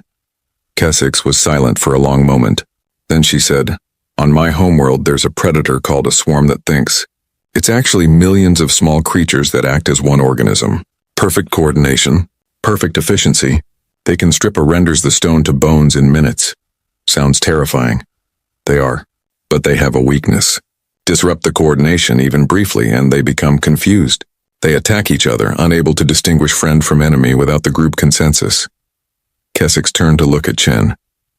I think I understand now. The Cathara are like the swarm that thinks. Perfect coordination through their AI systems. And you want us to be the disruption. Not just disruption. We want to be the thing that makes their perfection a weakness instead of a strength. The Cathara fleet arrived 3 months and 2 weeks later, dropping out of faster-than-light travel at the edge of the Chronos Belt, the same location where the Sovereign's silence had died. Perhaps it was meant as intimidation. Perhaps it was calculated to use familiar terrain. Either way, it told Chen what she needed to know. The Kethera thought of this as unfinished business. The Alliance fleet met them there, 62 ships strong compared to the enemy's 15. But numbers meant little against opponents this advanced. The Kethera vessels were larger, each one bristling with weapons that could tear through standard Alliance shields like paper. Chen sat in the command chair of the Relentless, watching the tactical display as both fleets took position. No communication had been sent, no demands for surrender. The Kethera had apparently decided that talking was unnecessary. Fine by her. All ships, Chen transmitted on the fleet-wide channel. No orders. No coordination. Just fight. Show them what we've learned. She cut the transmission and turned to her own tactical officer. Lieutenant, what do you think we should do? The lieutenant looked startled to be asked. Then his training kicked in. The leftmost Kethera ship is in a position where if we hit it, debris might damage the ship behind it. Recommend kinetic barrage, ma'am. Good thinking. Make it happen. Around them the fleet moved, but not in coordinated waves like before. Each ship operated independently, captains making their own decisions. Some attacked immediately, some held back. Some grouped into impromptu partnerships. Some went alone. It looked like chaos, but it was something more dangerous than chaos. It was 62 independent intelligences all working toward the same goal without any predictable pattern. The Kethera fleet responded with perfect coordination, their shields reconfiguring to optimal frequencies, their weapons targeting the most threatening ships with calculated precision. They had learned from the Sovereign silence. They were ready for chaos. Except this wasn't quite chaos. A human destroyer charged straight at a Kethera battleship, its weapons blazing in what looked like a suicidal run. The enemy ship's AI calculated the threat level, determined that the destroyer would be destroyed long before it could cause damage, and allocated minimal defensive resources to it. Then a shard vessel appeared from behind an asteroid and fired on the same battleship's flank. The Kethera ship's shields were already configured for the human ship's weapons. Wrong frequency for the shard's crystalline beams. Damage got through, but there had been no coordination between the two ships. The human captain had simply made a decision to attack. The shard commander had seen an opportunity and taken it. No plan, no orders, just two warriors responding to the moment. Across the battlefield, similar moments played out. Ships that looked like they were retreating suddenly weren't. Attacks that seemed to be missing created opportunities for other ships. Formations that appeared to be forming dissolved before completing. The Kethera AIs tried to predict. They analyzed trajectories and firing patterns. They calculated optimal responses, but there was nothing to optimize against. Each Alliance ship was essentially fighting its own, independent battle that sometimes overlapped with others in useful ways and sometimes didn't. Enemy fleet is splitting their targeting protocols. The Relentless's tactical officer reported. They're trying to predict each ship individually instead of treating us as a unified force. How's that working for them? Chen asked. Their response time is slowing. Processing power divided between 15 different tactical situations. Chen smiled. Good. Helm, take us into the middle of their formation. Weapons. Fire at anything that looks important. The Relentless dove into the Kethera fleet, and Chen felt the exhilaration of pure improvisation. No battle plan to follow. No orders to execute. Just her judgment, her training, and her crew's ability to respond to whatever happened next. A Kethera beam weapon grazed their shields. The shield frequency was wrong. They were configured for energy weapons, but this beam phased. Emergency alerts blared. Before Chen could give an order, Chief Webb rerouted power and shifted the shield harmonics. The next beam scattered harmlessly. Nice work, Chief, Chen called down to engineering. Just doing my job, Admiral, which is apparently making it up as I go along. Kessix's dreadnought smashed through a Kethera ship's shields using pure momentum, its armored prow designed to survive ramming. But instead of completing the ram, Kessix ordered her ship to roll at the last second, exposing her broadside weapons at point-blank range. The Kethera ship's AI had been calculating for a kinetic impact. It wasn't prepared for 28 heavy plasma cannons at zero range. The enemy ship broke apart, its reactor going critical. The explosion caught two other Kethera vessels, damaging their shields just as a squadron of Sakari bioships released their weapons. Viruses that had been engineered to work slowly, began consuming the damaged hulls at exponentially faster rates when they encountered exposed systems. Enemy fleet is adapting. Tactical reported. They're trying to regroup. All ships, Chen transmitted. They're trying to get organized. Be more chaotic. It was a deliberately contradictory order. Be more chaotic. Some commanders took it literally, making their ships spin and fire randomly. Others interpreted it as permission to try crazy tactics they'd been thinking about.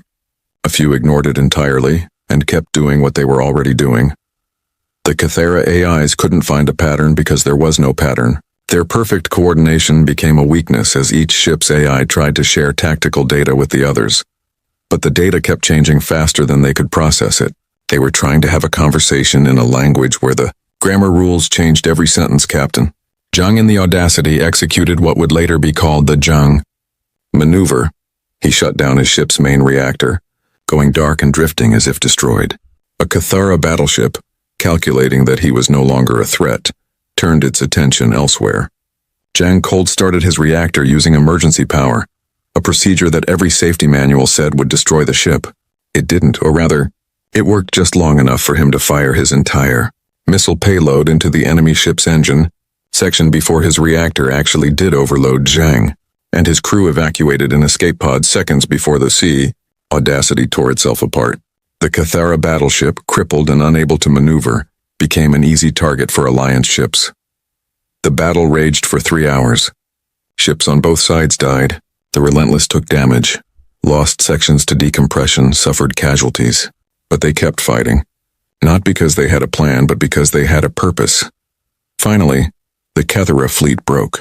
The remaining ships, 7 out of 15, retreated at maximum speed, abandoning their damaged vessels. They had lost. Not because the Alliance was stronger or had better technology, but because they couldn't adapt fast enough to opponents who refused to be predictable. As the enemy ships disappeared into faster-than-light travel, Chen surveyed the cost. 18 Alliance ships destroyed, thousands of warriors dead. The Relentless was damaged but functional. Kessix's flagship had lost 2 of its 6 engine sections. Commander Shale that breaks his ship had been completely destroyed, but he and most of his crew had survived. But they had won. Not just survived, won. Driven off an enemy fleet that should have crushed them. All ships begin recovery operations, Chen ordered. Collect survivors, secure the wounded, gather data on what worked and what didn't. Over the next days, as the fleet limped toward the nearest Alliance station, the commanders held their after-action review. It was different from any military debriefing in history. Instead of analyzing what went right and wrong, they were trying to understand something more fundamental: how to deliberately not understand what they were doing while still being effective. It shouldn't work, Commander Shale that break said, his crystalline form now showing cracks from his ship's destruction. Everything in military science says coordination wins battles, but we won through lack of coordination. We won through distributed decision-making, Dr. Okonkwo corrected. Each commander made good local decisions without needing to understand the global picture. The Cathera tried to understand the global picture and got paralyzed by trying to analyze too many independent actors. Nest Mother Syrax flicked her tongue thoughtfully. On my homeworld we have a saying, the swarm has no mind, yet the swarm survives. Individual insects are stupid, but thousands of stupid decisions sometimes create intelligent results. We were like that. Individually limited but collectively overwhelming. I prefer to think of it as directed chaos, Kessix said. We all knew the objective, destroy the enemy, but we each found our own path to that objective. Like water flowing downhill, it takes different routes, but it all reaches the bottom eventually. Chen listened to the commanders finding their own ways to understand what they had done. It pleased her that they were developing their own philosophies rather than just following human doctrine. That meant they were truly adapting, not just copying. The Cathera will adapt to this too eventually, she cautioned. They'll develop AI systems that can handle multiple independent actors. Or they'll find some other counter we haven't thought of. We can't stop evolving our tactics. Then we teach them a new lesson each time, Kessix said firmly. They adapted to our strength, so we showed them our chaos. They adapted to our chaos, so we showed them our independence. Next time we show them something else entirely. What? Park asked.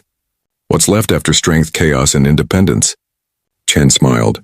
Whatever we come up with when we need it. That's the real advantage. The Cathara spend months analyzing and preparing. We spend minutes improvising and adapting. By the time they've perfected a counter to our last trick, we're already doing something new. Word of the battle spread through the Alliance and beyond. The Death World Alliance, which had been on the verge of collapse 6 months ago, had now defeated a Cathara fleet twice. Neutral powers began taking notice. Some saw opportunity, others saw threat. But all of them saw that the balance of power in the galaxy had shifted, and at the center of that shift was humanity. A species nobody had heard of a year ago. A species from a planet so hostile it shouldn't have produced sentient life. A species that had looked at the galaxy's greatest threat and responded not with fear, but with creativity. Ambassadors began arriving at Alliance stations, seeking audiences, proposing alliances, offering technologies in exchange for training in the human way of war. The Alliance Council found itself in the unprecedented position of having leverage in galactic politics. But Chen remained cautious. Success is dangerous, she told Kessex during one of their regular strategy sessions. It makes you think you've found the answer. There is no answer. There's only the next question. You think the Cathara will return? I know they will. We've embarrassed them twice now.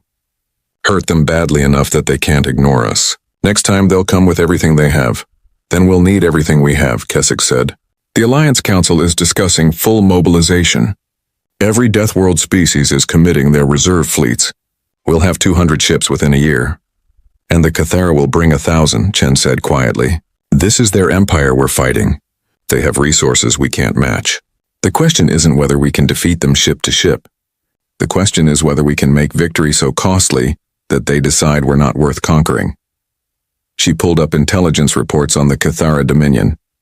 They're an empire built on the idea that they're superior, that their AI systems and technology make them the rightful rulers of the galaxy. We're not just fighting their ships, we're fighting their ideology. Every time we win, we prove that ideology wrong. And that's more dangerous to them than losing ships. Kessex considered this. You're saying we can't beat them militarily, but we might beat them psychologically. I'm saying we already are beating them psychologically. The Sovereign's silence was supposed to be invincible. It died. The Cathara fleet was supposed to be unstoppable. It ran. Each victory doesn't just cost them ships, it costs them certainty. And an empire built on certainty can't survive uncertainty. How very human, Kessex said with what might have been approval, to turn a military conflict into a philosophical war. War is philosophy with guns, Chen replied. You're fighting to prove something. That your way of life deserves to continue, that your values are worth dying for. The Cathara believe in optimization and superiority. We believe in adaptation and survival. Eventually, one of those philosophies will be proven right. I intend to make sure it's ours. 6 months after the second battle, the Death World Alliance formally reorganized. The old hierarchy, based on which species were toughest or came from the harshest worlds, was replaced with a new structure. Every member species had equal voice. Decisions were made through debate rather than domination. And humanity, the newest members, were given a seat on the High Council. Not because they were the strongest. They weren't. Not because they had the best technology. They didn't. But because they had demonstrated something the Alliance had lacked.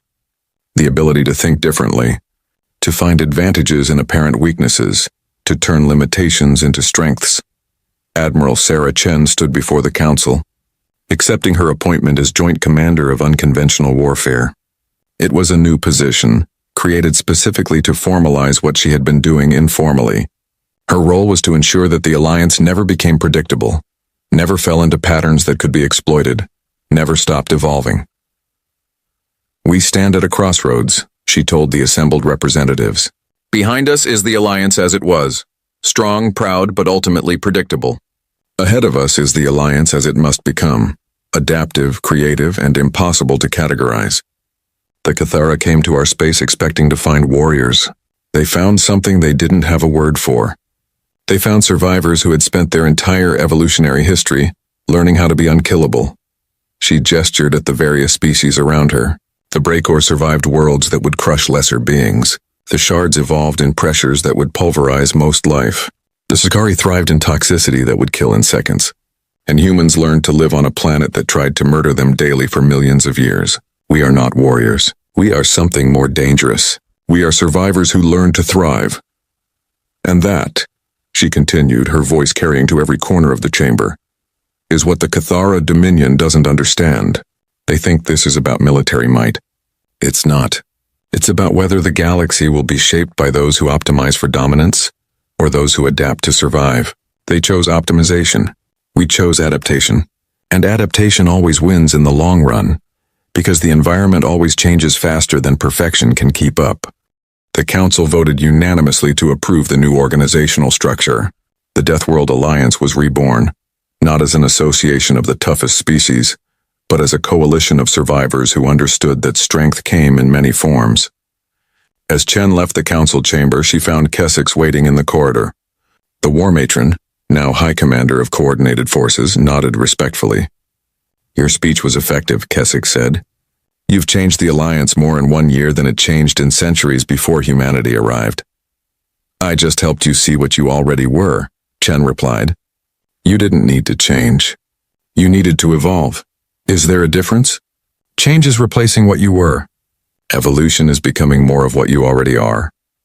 Chen looked out a viewport at the fleet assembling outside the station, human ships and alien vessels all bristling with weapons, all crewed by warriors from worlds that had forged them in fire and fury.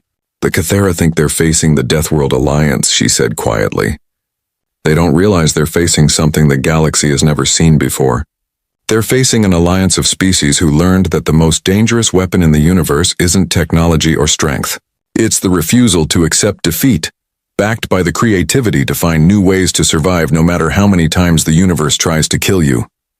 Kessex looked at the fleet, then back at Chen. When they come again, and they will come, what will we show them? Chen smiled, and it was the smile of a predator that had been prey long enough to learn all the prey's tricks before becoming the hunter. Whatever they're not expecting. That's the beauty of adaptation. We don't need to know the answer now. We just need to be ready to find it when the question arrives. Very human, Kessex observed. Very Deathworlder, Chen corrected. You just needed someone from a Class 13 world to remind you what that really means. As they walked through the station together, two warriors from worlds that should have been enemies but had become allies, Chen reflected on how far they had all come. A year ago, the Alliance had been losing a war. Now they were redefining what it meant to fight. The Cathara Dominion was still out there, still powerful, still determined to conquer.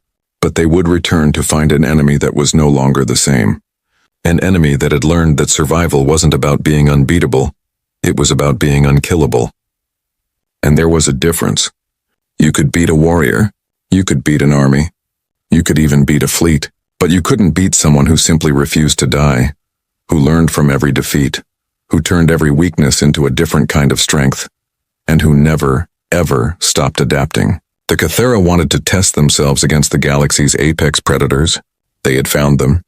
Not one species, but an alliance of survivors who had each been forged in their own crucibles and emerged as something the universe hadn't been ready for. The galaxy was about to learn what humanity had known for millions of years, that Deathworlds didn't create warriors. They created survivors. And survivors were far more dangerous because warriors fought to win. Survivors fought to make sure nobody else ever had to face the horrors they had endured. And that was a fight that couldn't be won with superior technology or perfect tactics. That was a fight of philosophy, of will, of the fundamental question of what life was for. The Cathara chose domination. The Alliance chose survival. And when those two philosophies met, only one would prove strong enough to shape the galaxy's future. Admiral Sarah Chen, looking out at the stars that held both allies and enemies, knew which side she was betting on. Not because humanity was superior, but because humanity, and all the Deathworld species, had spent their entire existence proving that survival always found a way. The call to battle had been answered. Now it was time to show the galaxy what answering that call really meant. The signal came from a small blue planet in the outer rim of what the locals called the Milky Way galaxy. It was weak, barely strong enough to reach the nearest listening post of the Zenthari hegemony. The message was simple, just numbers arranged, in a pattern that even a child could understand. Basic mathematics. Prime numbers. Nothing impressive. Commander Vexathai read the report while sipping his morning nutrition fluid aboard the massive space station that orbited the Zenthari homeworld. His 4 eyes scanned the data with mild interest before setting it aside. Another primitive species had discovered radio waves. This happened several times each cycle across the galaxy. The planet was called Earth by its inhabitants. The species called themselves humans. From what the long-range sensors could detect, they were bipedal mammals with basic tool-making abilities. They had only recently figured out how to split atoms and had barely managed to send crude metal objects beyond their own atmosphere. Barely. Above stone-throwing savages, Vextai muttered to himself. He marked the file as low priority and moved on to more important matters. The Xanthari Empire had real problems to solve. Trade disputes with the Korthak Federation, resource allocation across 400 star systems, and the endless paperwork of running a galactic civilization. 3 days later, the report landed on the desk of Chief Xenobiologist Rathsin. She was responsible for cataloging new species discovered by the Empire's vast network of listening posts and exploration vessels. Her laboratory was filled with specimens from across the galaxy, everything from gas-based intelligence to silicon-based hive minds. Rathsin pulled up the human file and studied the intercepted transmissions more carefully. The creatures seemed to communicate through sound waves and primitive electromagnetic signals. They had developed nuclear weapons but hadn't figured out how to use atomic energy safely. Their longest space flights lasted only a few days. What caught her attention was their behavior. The humans seemed unusually aggressive for such a primitive species. Their planet was divided into hundreds of separate territories, each controlled by different groups that frequently fought each other. They had weapons designed specifically to kill members of their own species. Some of their entertainment involved watching combat between individuals. Interesting, she said to her assistant, a young Xanthari named Colvin. These humans show signs of significant aggression, but their technology level is remarkably low. They're still burning fossil fuels for energy. Colvin looked at the data, streams flowing across their screens. Chemical rockets, radio waves, nuclear fission, all technologies the Xanthari had mastered thousands of years ago. Should we classify them as a potential threat? Rathsin laughed, a sound like wind chimes in a gentle breeze. Threat? With that technology level? I doubt they could threaten a cargo transport, let alone a military vessel. No, mark them as Category 5 primitives. Standard colonization protocols should apply. The report moved up the chain of command. It crossed the desks of regional administrators, military planners, and resource allocation specialists. Each one came to the same conclusion. Earth was inhabited by a species so technologically backward that they posed no meaningful resistance to Xanthari expansion. But Earth had something the Empire needed. Deep space mineral surveys revealed massive deposits of rare elements in the planet's crust. More importantly, the star system sat at the intersection of 3 major hyperspace lanes. Control of that junction would cut shipping times across the outer rim by 30%. Admiral Sinvara received the colonization order during a routine fleet exercise. Her task force was conducting training operations near the frontier when the communication arrived from High Command. Establish Xanthari. Control over the human homeworld. Relocate the native population to suitable reservation worlds. Begin resource extraction operations. It was the kind of routine assignment the Xanthari fleet handled dozens of times each year.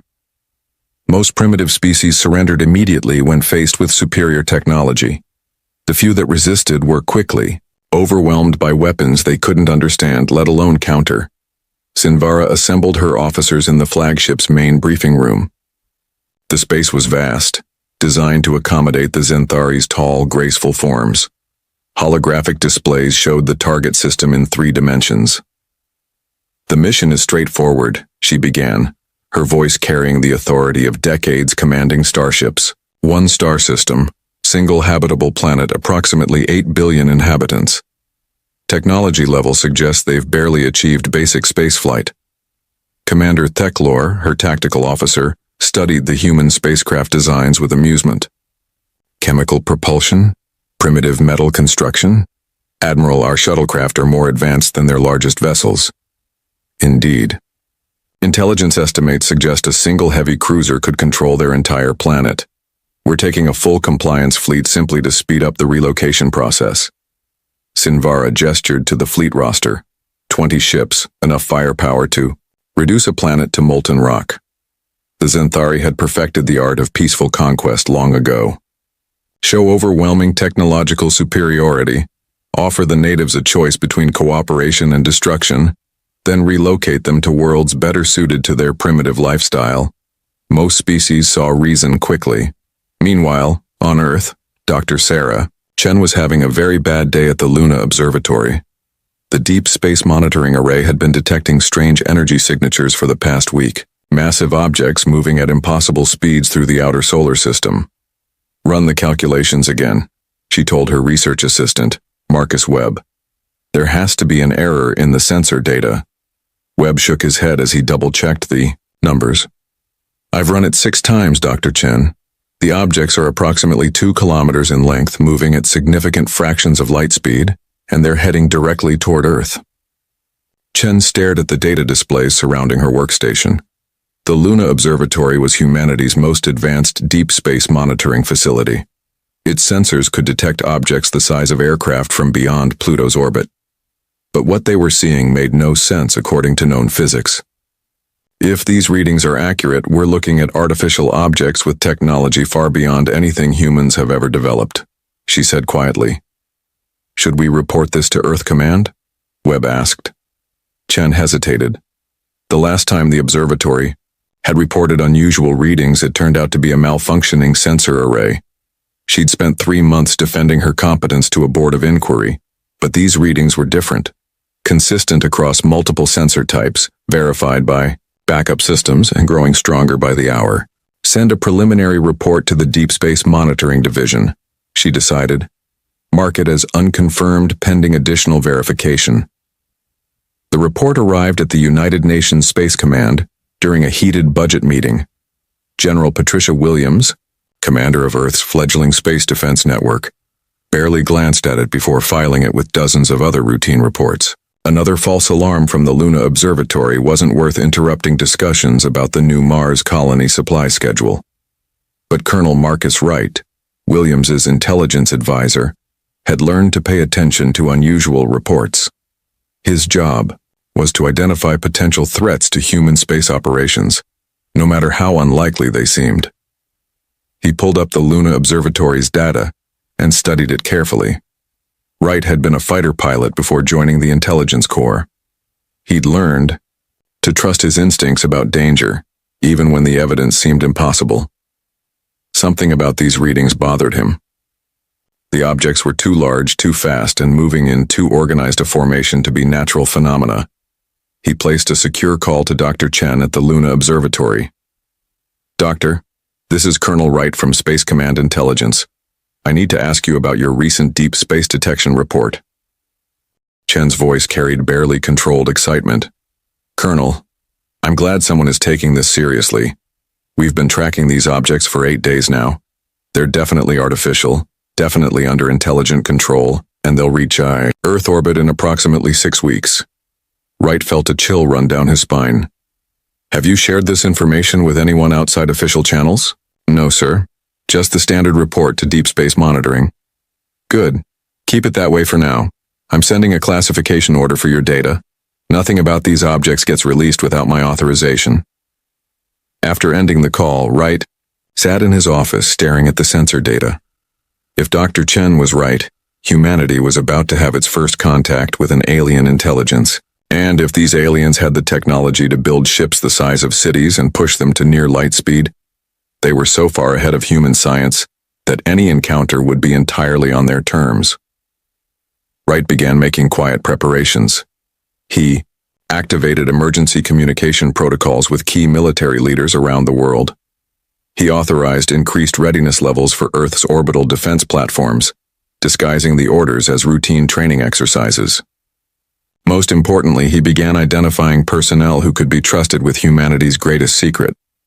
6 light-years away, Admiral Sinvara's fleet dropped out of hyperspace at the edge of the human solar system. Their advanced sensors immediately began mapping the system's defenses and technological capabilities. What they found exceeded their expectations for primitive development. The humans had established colonies on several worlds and had built a modest network of space-based infrastructure. "Impressive for savages," commented Commander Teclor as he studied the tactical displays. "They've managed to spread beyond their homeworld." "Barely," Sinvara replied. "Look at their propulsion systems, chemical rockets and basic ion drives. It must take them months to travel between their own planets." The Xanthari fleet began its approach toward Earth, confident in their overwhelming technological advantage.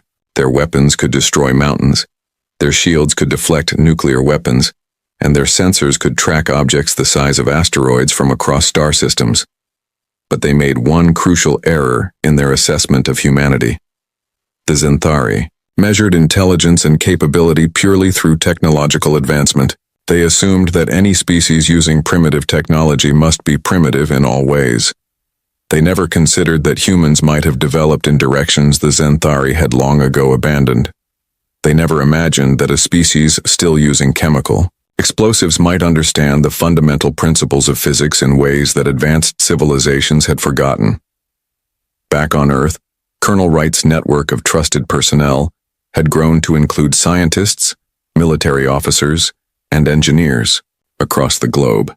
They called themselves the Prometheus Group, after the mythological figure who stole fire from the gods to give to humanity. Dr. Chen had become the group's primary source of intelligence about the approaching alien fleet. Her continuous monitoring revealed ships of impossible size moving with impossible precision. The aliens clearly possessed technology that made humanity's greatest achievements look like children's toys. "We have perhaps 5 weeks before they arrive," Wright told the assembled group during a secure video conference. "We have no idea what their intentions are, but we have to assume the worst. If they're hostile, Earth's conventional defenses won't even slow them down." Dr. James Morrison, a physicist from MIT, studied the alien ship schematics Dr. Chen had compiled. The energy signatures suggest they're using some form of exotic matter manipulation. Probably gravitational field. Control for propulsion. We're looking at technology that's centuries ahead of our current capabilities. "So what do we do?" asked General Linda Foster, commander of the European Space Defense Initiative. "Surrender immediately and hope they're benevolent?" Wright shook his head. "We prepare for the worst while hoping for the best. If these aliens are peaceful, our preparations won't matter. If they're not, our preparations might be humanity's only chance for survival." The Prometheus group began working in absolute secrecy. They couldn't risk public panic or government interference. Their mission was simple: develop contingency plans for defending Earth against technologically superior aliens. They had no idea that their fears were entirely justified. The approaching Xanthari fleet carried colonization equipment designed to strip Earth of its resources and relocate its human population to barren mining worlds. To the aliens, humans were nothing more than primitive animals to be managed and exploited. Admiral Sinvara reviewed the colonization timeline as her fleet approached the inner solar system. Phase 1 would involve demonstrating Xanthari technological superiority to Earth's governments. Phase 2 would be negotiations for peaceful surrender, backed by the implicit threat of annihilation. Phase 3 would begin the actual relocation and resource extraction operations. The Admiral expected the entire process to take no more than 6 months. After all, what could primitives do against the might of the Xanthari Empire? She was about to discover that sometimes being primitive meant being unpredictable. And unpredictable enemies were the most dangerous kind of all. The first sign of the aliens' arrival came at 14:32 Greenwich Mean Time on a Tuesday. Every radio telescope on Earth detected the same massive energy signature emerging from behind the moon. Dr. Sarah Chen watched her instruments go crazy as something the size of a small city dropped out of faster-than-light travel just inside lunar orbit. "My God," whispered Marcus Webb, her research assistant. "It's real. They're actually here." Within minutes, similar signatures appeared across Earth's orbital space. Ships materialized from nothing, their sleek forms unlike anything in human engineering. The largest vessel stretched over 3 kilometers from bow to stern, its hull gleaming with an opalescent finish that seemed to shift colors in the sunlight. Admiral Sinvara stood on the bridge of her flagship, studying the primitive world before her. Earth hung in space like a blue-white jewel, exactly as the long-range surveys had described. Continents covered with green vegetation, oceans teeming with life, and a thin atmosphere that would be perfect for Xanthari colonization once the current inhabitants were relocated. Begin the standard first contact protocol, she ordered her communications officer. Intercept their primitive transmissions and construct a basic translation matrix. We'll address their leadership within the hour. The Xanthari had performed this routine hundreds of times across the galaxy. Show up with overwhelming force, demonstrate technological superiority, then offer the natives a simple choice: peaceful relocation or total annihilation. Most species chose relocation. On Earth, every government's emergency protocols activated simultaneously. Air raid sirens wailed in major cities. Military forces around the world went to maximum alert status. The President of the United States was rushed to a secure bunker beneath the White House, while similar scenes played out in capitals across the globe. Colonel Marcus Wright received the alert while reviewing intelligence reports in his Pentagon office. He immediately activated the Prometheus Group's emergency communication network, sending coded messages to scientists and military personnel around the world. After weeks of preparation, humanity's secret resistance network was ready to respond. "This is it," he said during an encrypted video call with Dr. Chen. "How many ships are we looking at?" Chen's voice was tense as she read from her instruments. 20 vessels of various sizes. The largest appears to be their command ship. Colonel, the energy readings from these vessels are off the charts. They're using technology that makes our best fusion reactors look like campfires. Wright nodded grimly. The Prometheus Group had spent weeks developing contingency plans, but seeing the alien fleet in person made their preparations seem pathetically inadequate. How could human technology possibly compete with ships that could travel between stars? The aliens didn't keep humanity waiting long. At exactly 16:00 GMT, every television, radio, and internet connection on Earth simultaneously displayed the same image: a tall, graceful being with pale blue skin and 4 eyes standing in what appeared to be the bridge of a spacecraft. "Greetings, inhabitants of the world you call Earth," the being said in perfect English, though its mouth movements didn't quite match the words. "I am Fleet Commander Vexthai of the Xanthari Hegemony. We come in peace to offer you the benefits of galactic civilization."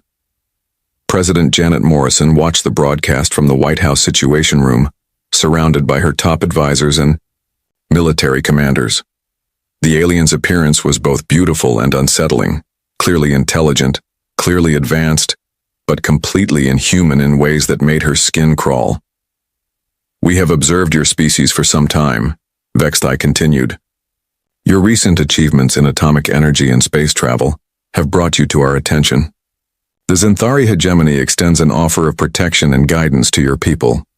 General Patricia Williams, chairman of the Joint Chiefs of Staff, leaned toward the president. "Madam President, this could be the greatest opportunity in human history."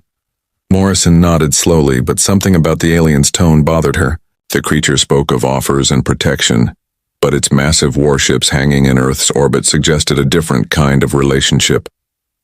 Vexthai gestured gracefully as he continued his broadcast. "In exchange for Earth's inclusion in our galactic community, we ask only for administrative custody of your world's resources. Your people will be relocated to worlds better suited to your current development level, where you can grow and learn under Xanthari guidance." Dr. Chen felt her blood turn cold as she listened to the alien's words. "Relocated?" she whispered to Colonel Wright over their encrypted channel. "They want to move 8 billion people off Earth?"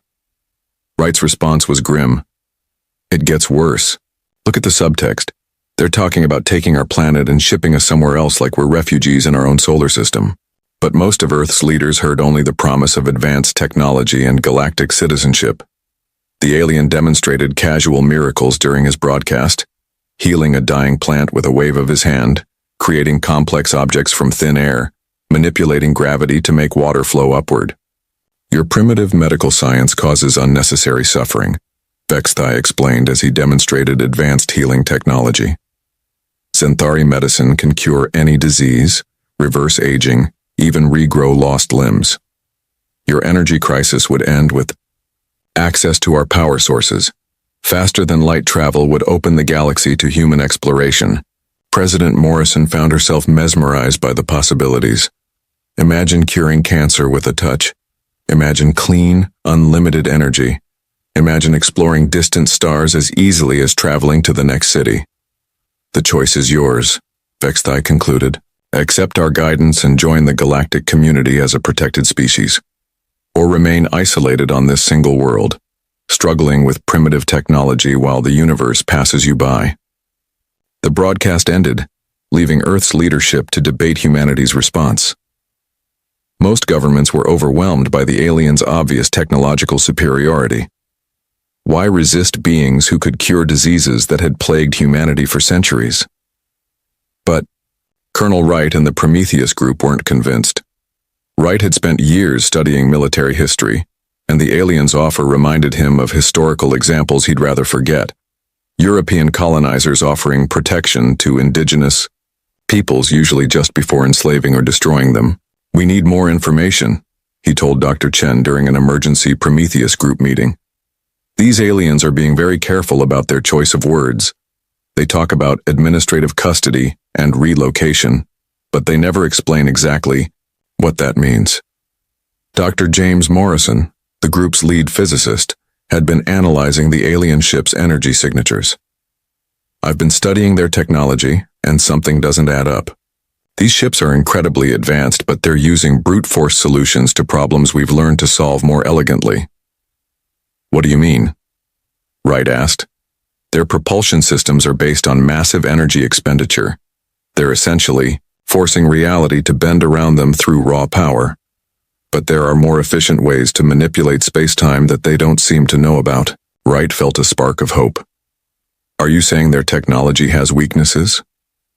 I'm saying their technology evolved differently than ours. They've focused on energy manipulation and exotic matter control. But they might have gaps in areas we've explored more thoroughly. Meanwhile, negotiation teams from major world governments were preparing to meet with the aliens. The Xanthari had agreed to land diplomatic shuttles at the United Nations headquarters in New York, where formal discussions about Earth's future would begin. President Morrison assembled her best diplomats and scientists for the historic meeting.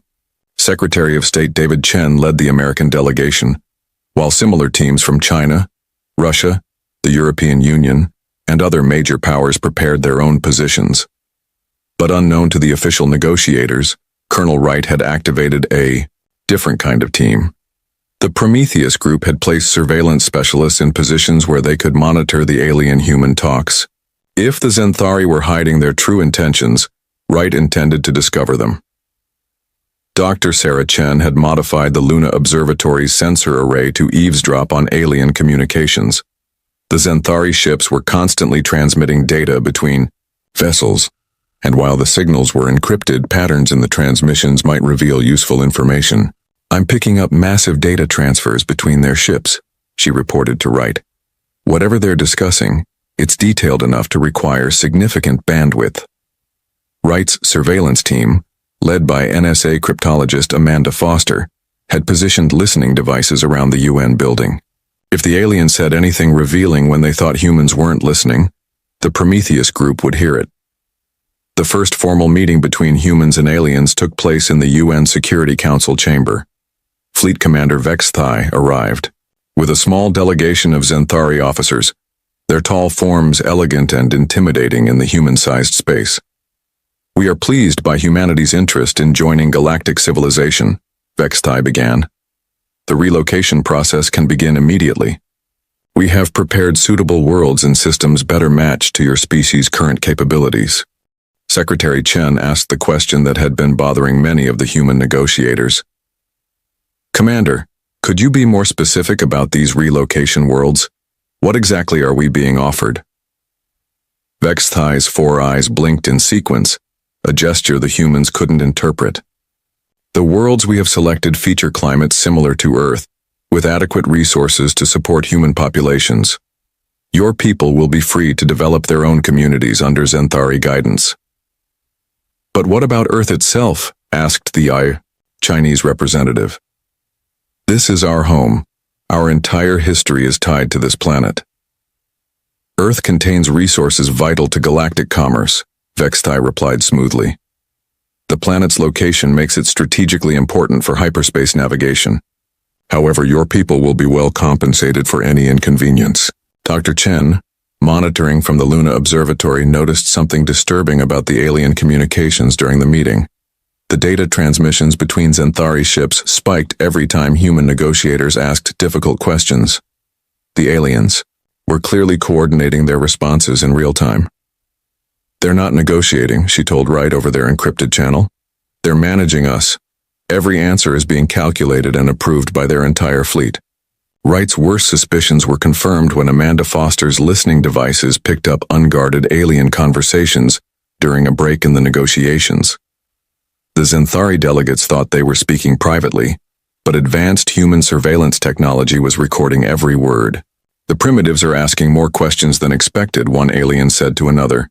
Should we accelerate the timeline? No, replied what sounded like a senior officer. Let them believe they have a choice. Once the relocation begins, resistance will be impossible. A third alien voice joined the conversation. The resource extraction equipment will arrive within 60 days. We need the humans off planet before full-scale mining operations begin. Wright felt sick as he listened to the recording. The aliens weren't offering humanity partnership. They were planning to steal Earth and use humans as slave labor on distant worlds. But the worst revelation came when the aliens discussed human resistance capabilities. Intelligence reports indicate some human military preparation, one Zenthari officer noted. Should we be concerned? The response was dismissive laughter.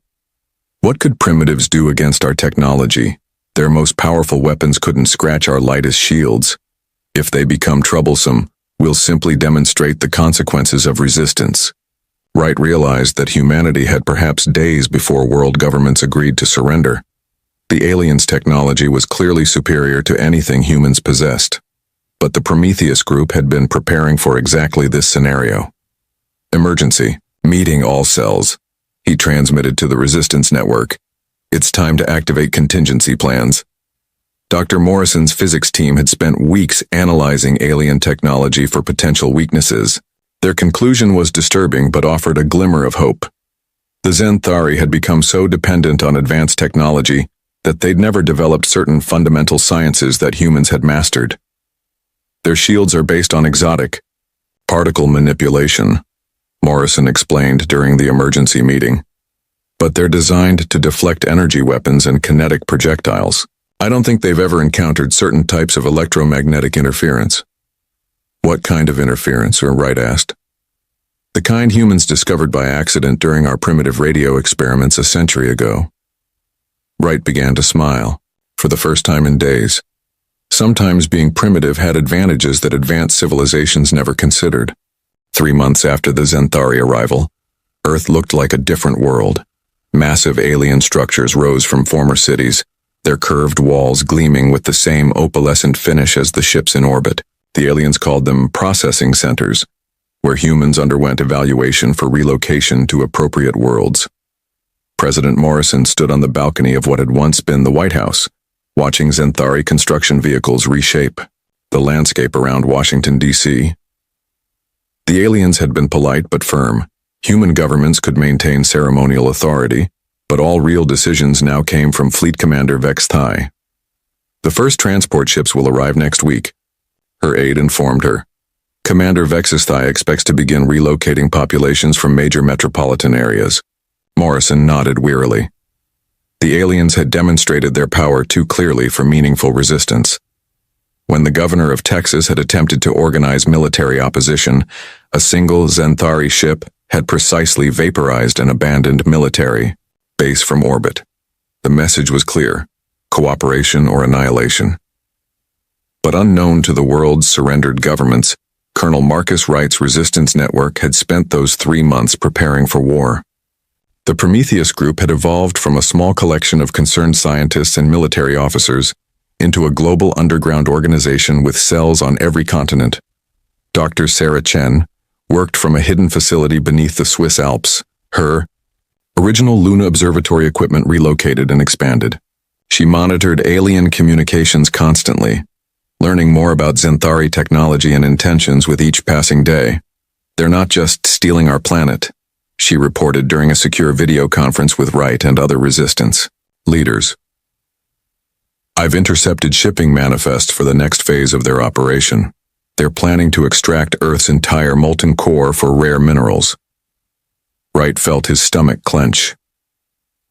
"How long do we have?" "Based on their timeline, they want all human populations relocated within 6 months. Then they begin core extraction. Earth becomes an industrial mining site." Dr. James Morrison, the physicist leading the Resistance's technical development, had made disturbing discoveries about humanity's future under Xanthari rule. By hacking into alien databases, his team had learned about other species that had accepted Xanthari protection. "The Vorthak were relocated 800 years ago," Morrison reported. "Their population has declined from billions to roughly 50 million. They work in Xanthari mining operations across the galaxy. The Xanthari consider them useful but expendable labor." "What about the others?" asked General Linda Foster, who now commanded the Resistance's military planning. Similar stories. "The Kalani were relocated to agricultural worlds and turned into food producers. The Threnodi became construction workers for Xanthari infrastructure projects. In every case, the original species' culture and independence disappeared within a few generations." Wright studied the intelligence reports with growing determination. The aliens weren't offering humanity a partnership, they were planning genocide, disguised as benevolence. But the Resistance had been busy during those 3 months. Working in absolute secrecy, they had identified and exploited weaknesses in Xanthari technology that the aliens themselves didn't know existed. Dr. Morrison's breakthrough had come from studying electromagnetic pulse effects on alien equipment. "Their quantum-based systems are vulnerable to specific frequency combinations," he explained to Wright during a clandestine meeting in an abandoned subway tunnel beneath New York City. "The Xanthari never developed EMP technology because they bypassed the entire electromagnetic spectrum during their technological evolution. They went straight from primitive tools to exotic matter manipulation. They never learned to defend against radio frequency interference because they never invented radio." Wright grasped the implications immediately. "You're saying we can crash their systems using technology they consider obsolete?" "Exactly. But it has to be precisely calibrated. Too little power and their systems will adapt. Too much and we only affect local equipment. We need a coordinated electromagnetic pulse across very specific frequencies to create a cascade failure." The Resistance had spent months building EMP devices from salvaged electronics and hidden them across the globe. Each device was disguised as space debris, abandoned satellites, or industrial equipment. The Xanthari's sensors were designed to detect advanced threats, not primitive electromagnetic transmitters. But creating the weapons was only half the battle. The Resistance needed intelligence about when and where to strike for maximum effect. That intelligence came from an unexpected source. Dr. Chen's monitoring efforts had revealed that 2 additional Xanthari fleets were approaching Earth. Not the small compliance force currently in orbit, but massive expeditionary fleets carrying enough firepower to conquer entire star systems. "Fleet Admiral Kethmore commands the first wave," Chen reported during an emergency resistance meeting. 200 warships, including heavy battle cruisers and planetary bombardment vessels. They're bringing enough military force to crush any conceivable human resistance. "What about the second fleet?" Wright asked. Fleet Admiral Sinvara leads the industrial fleet.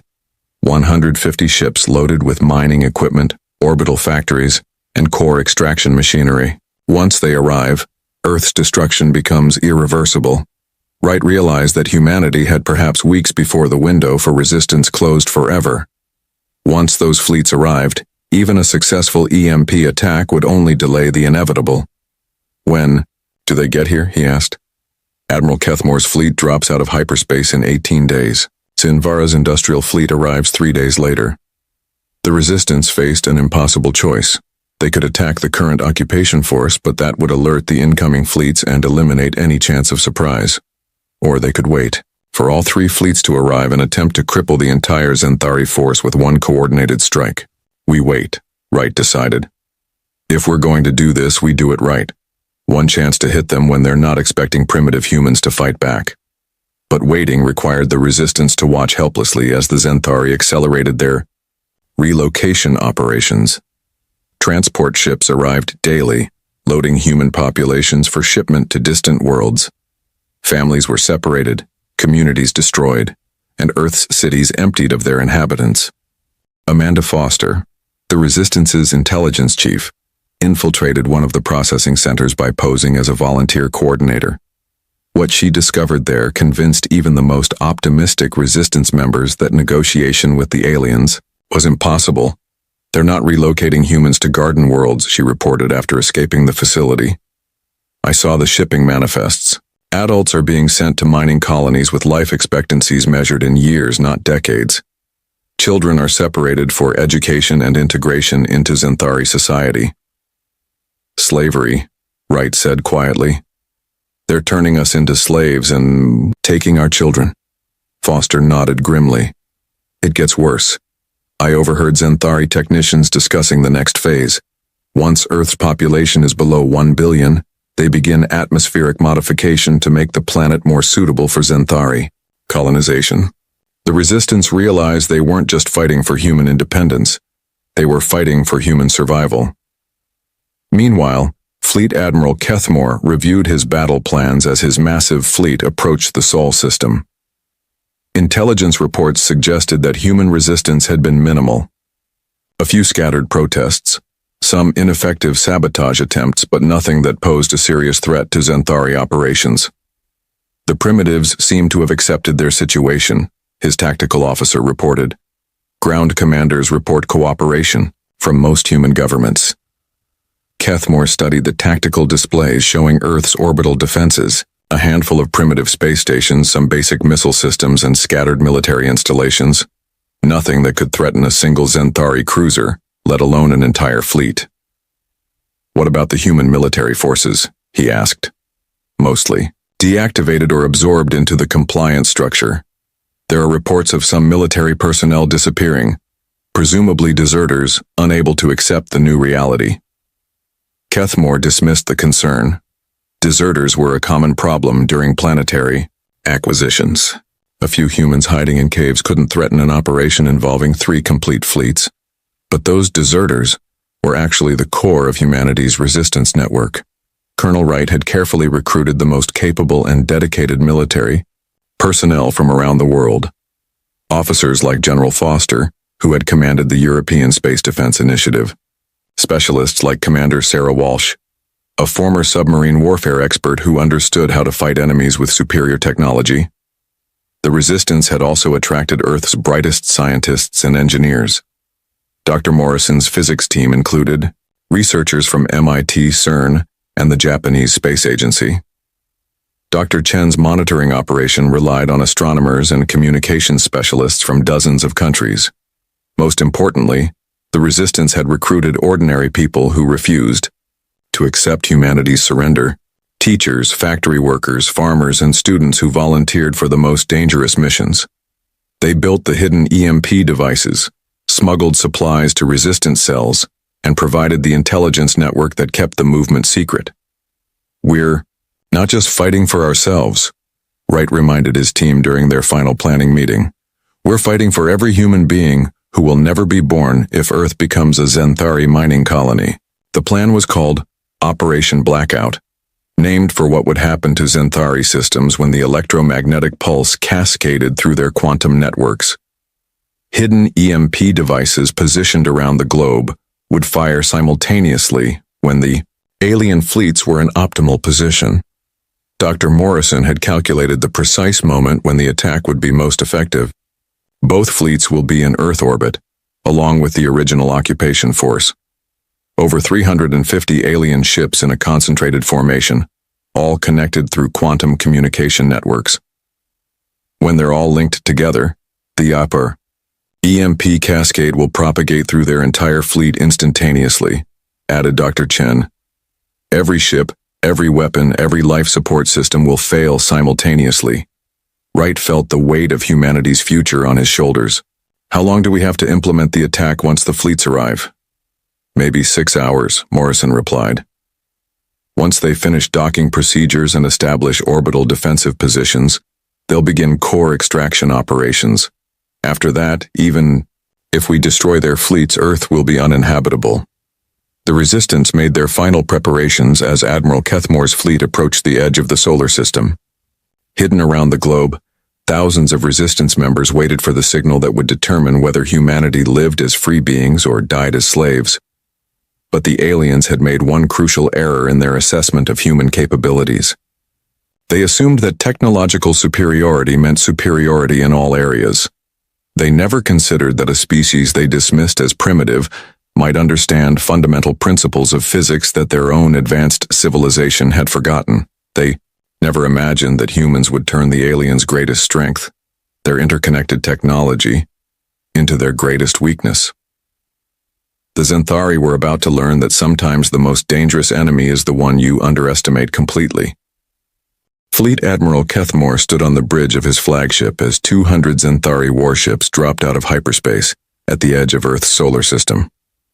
The massive vessels emerged from faster-than-light travel in perfect formation, their hulls gleaming with weapon arrays that could reduce planets to cosmic dust.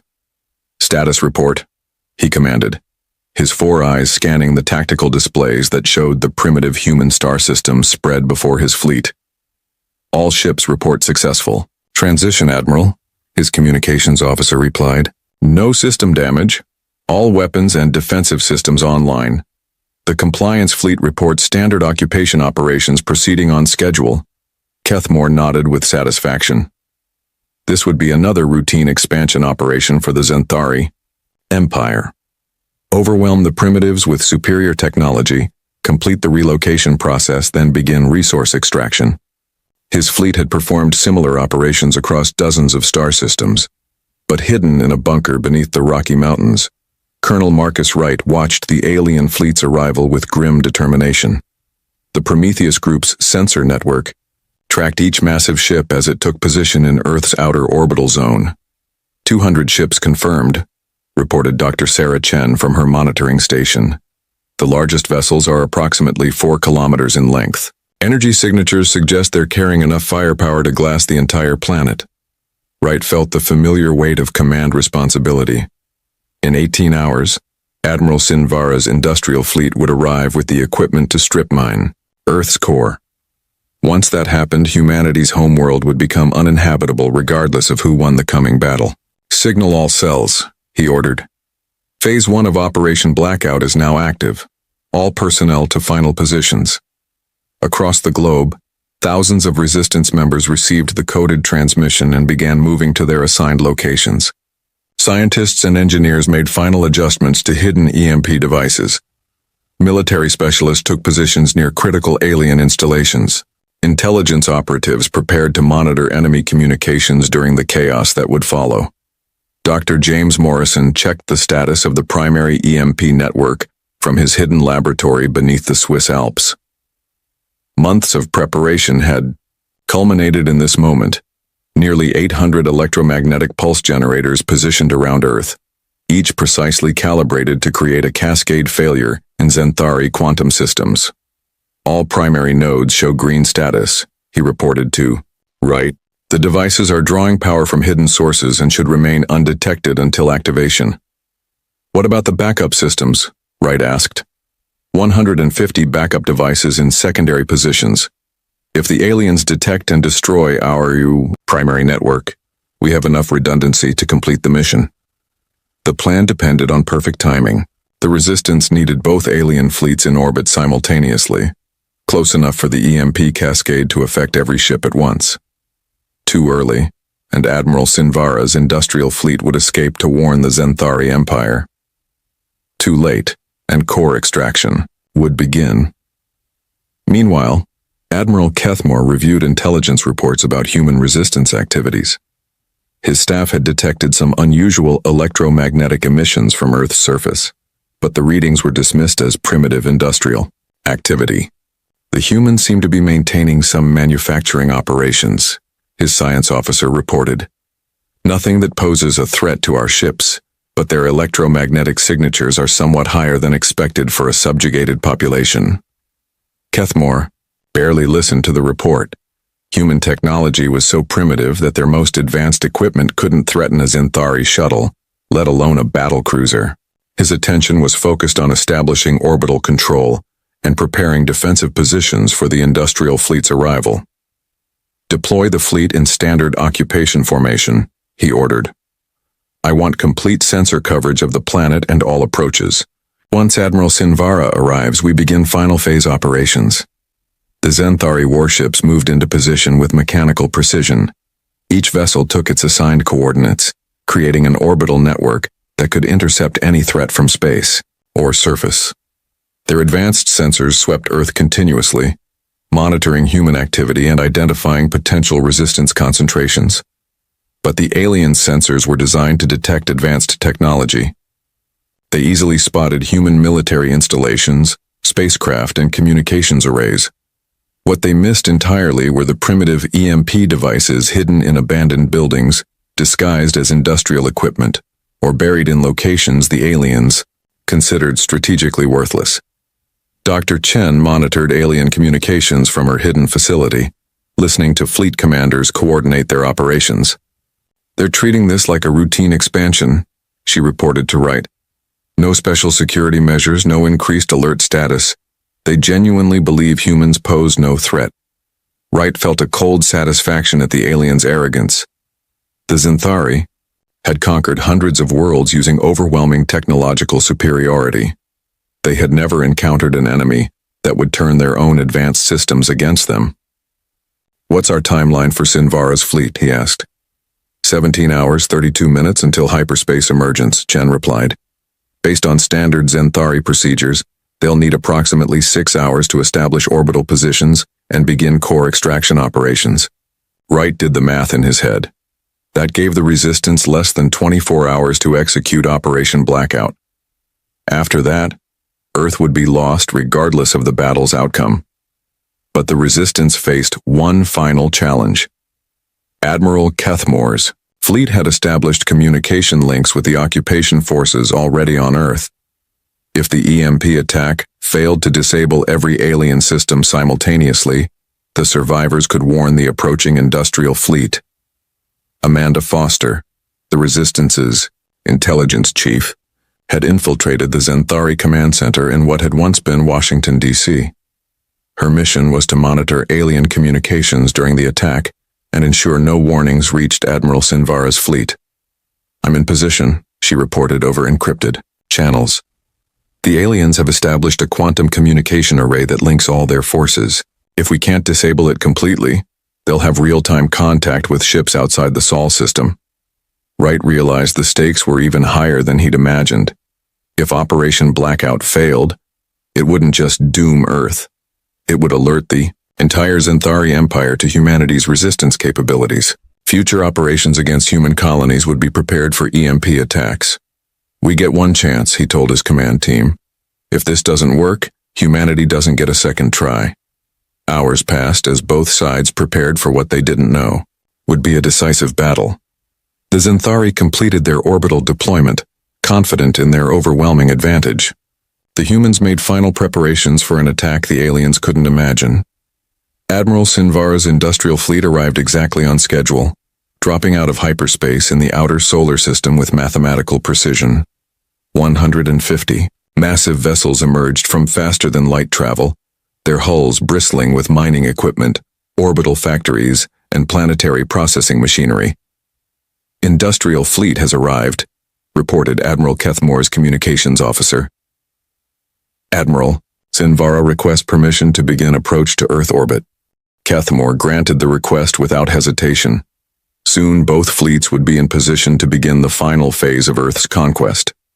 The primitive humans would be completely relocated, and industrial operations would transform their home world into a productive mining colony for the Zinthari Empire. But in the hidden bunker beneath the Rocky Mountains, Colonel Wright received the signal he'd been waiting for. "Industrial fleet is beginning orbital approach. All ships will be in optimal position in 4 hours, 18 minutes. Wright activated the final phase of Operation Blackout. Across the globe, resistance cells received their execution orders. Scientists made final calibrations to EMP devices. Military teams prepared to exploit the chaos that would follow them. Electromagnetic pulse. Intelligence operatives took positions to monitor the aliens' response. Dr. Morrison ran through his calculations one final time. The EMP cascade would propagate through the Xanthari quantum networks at the speed of light, disabling every connected system within seconds. But the timing had to be perfect. Fire too early and some ships might escape. Fire too late and core extraction would begin. All devices report ready status, he told Wright. We can execute on your command.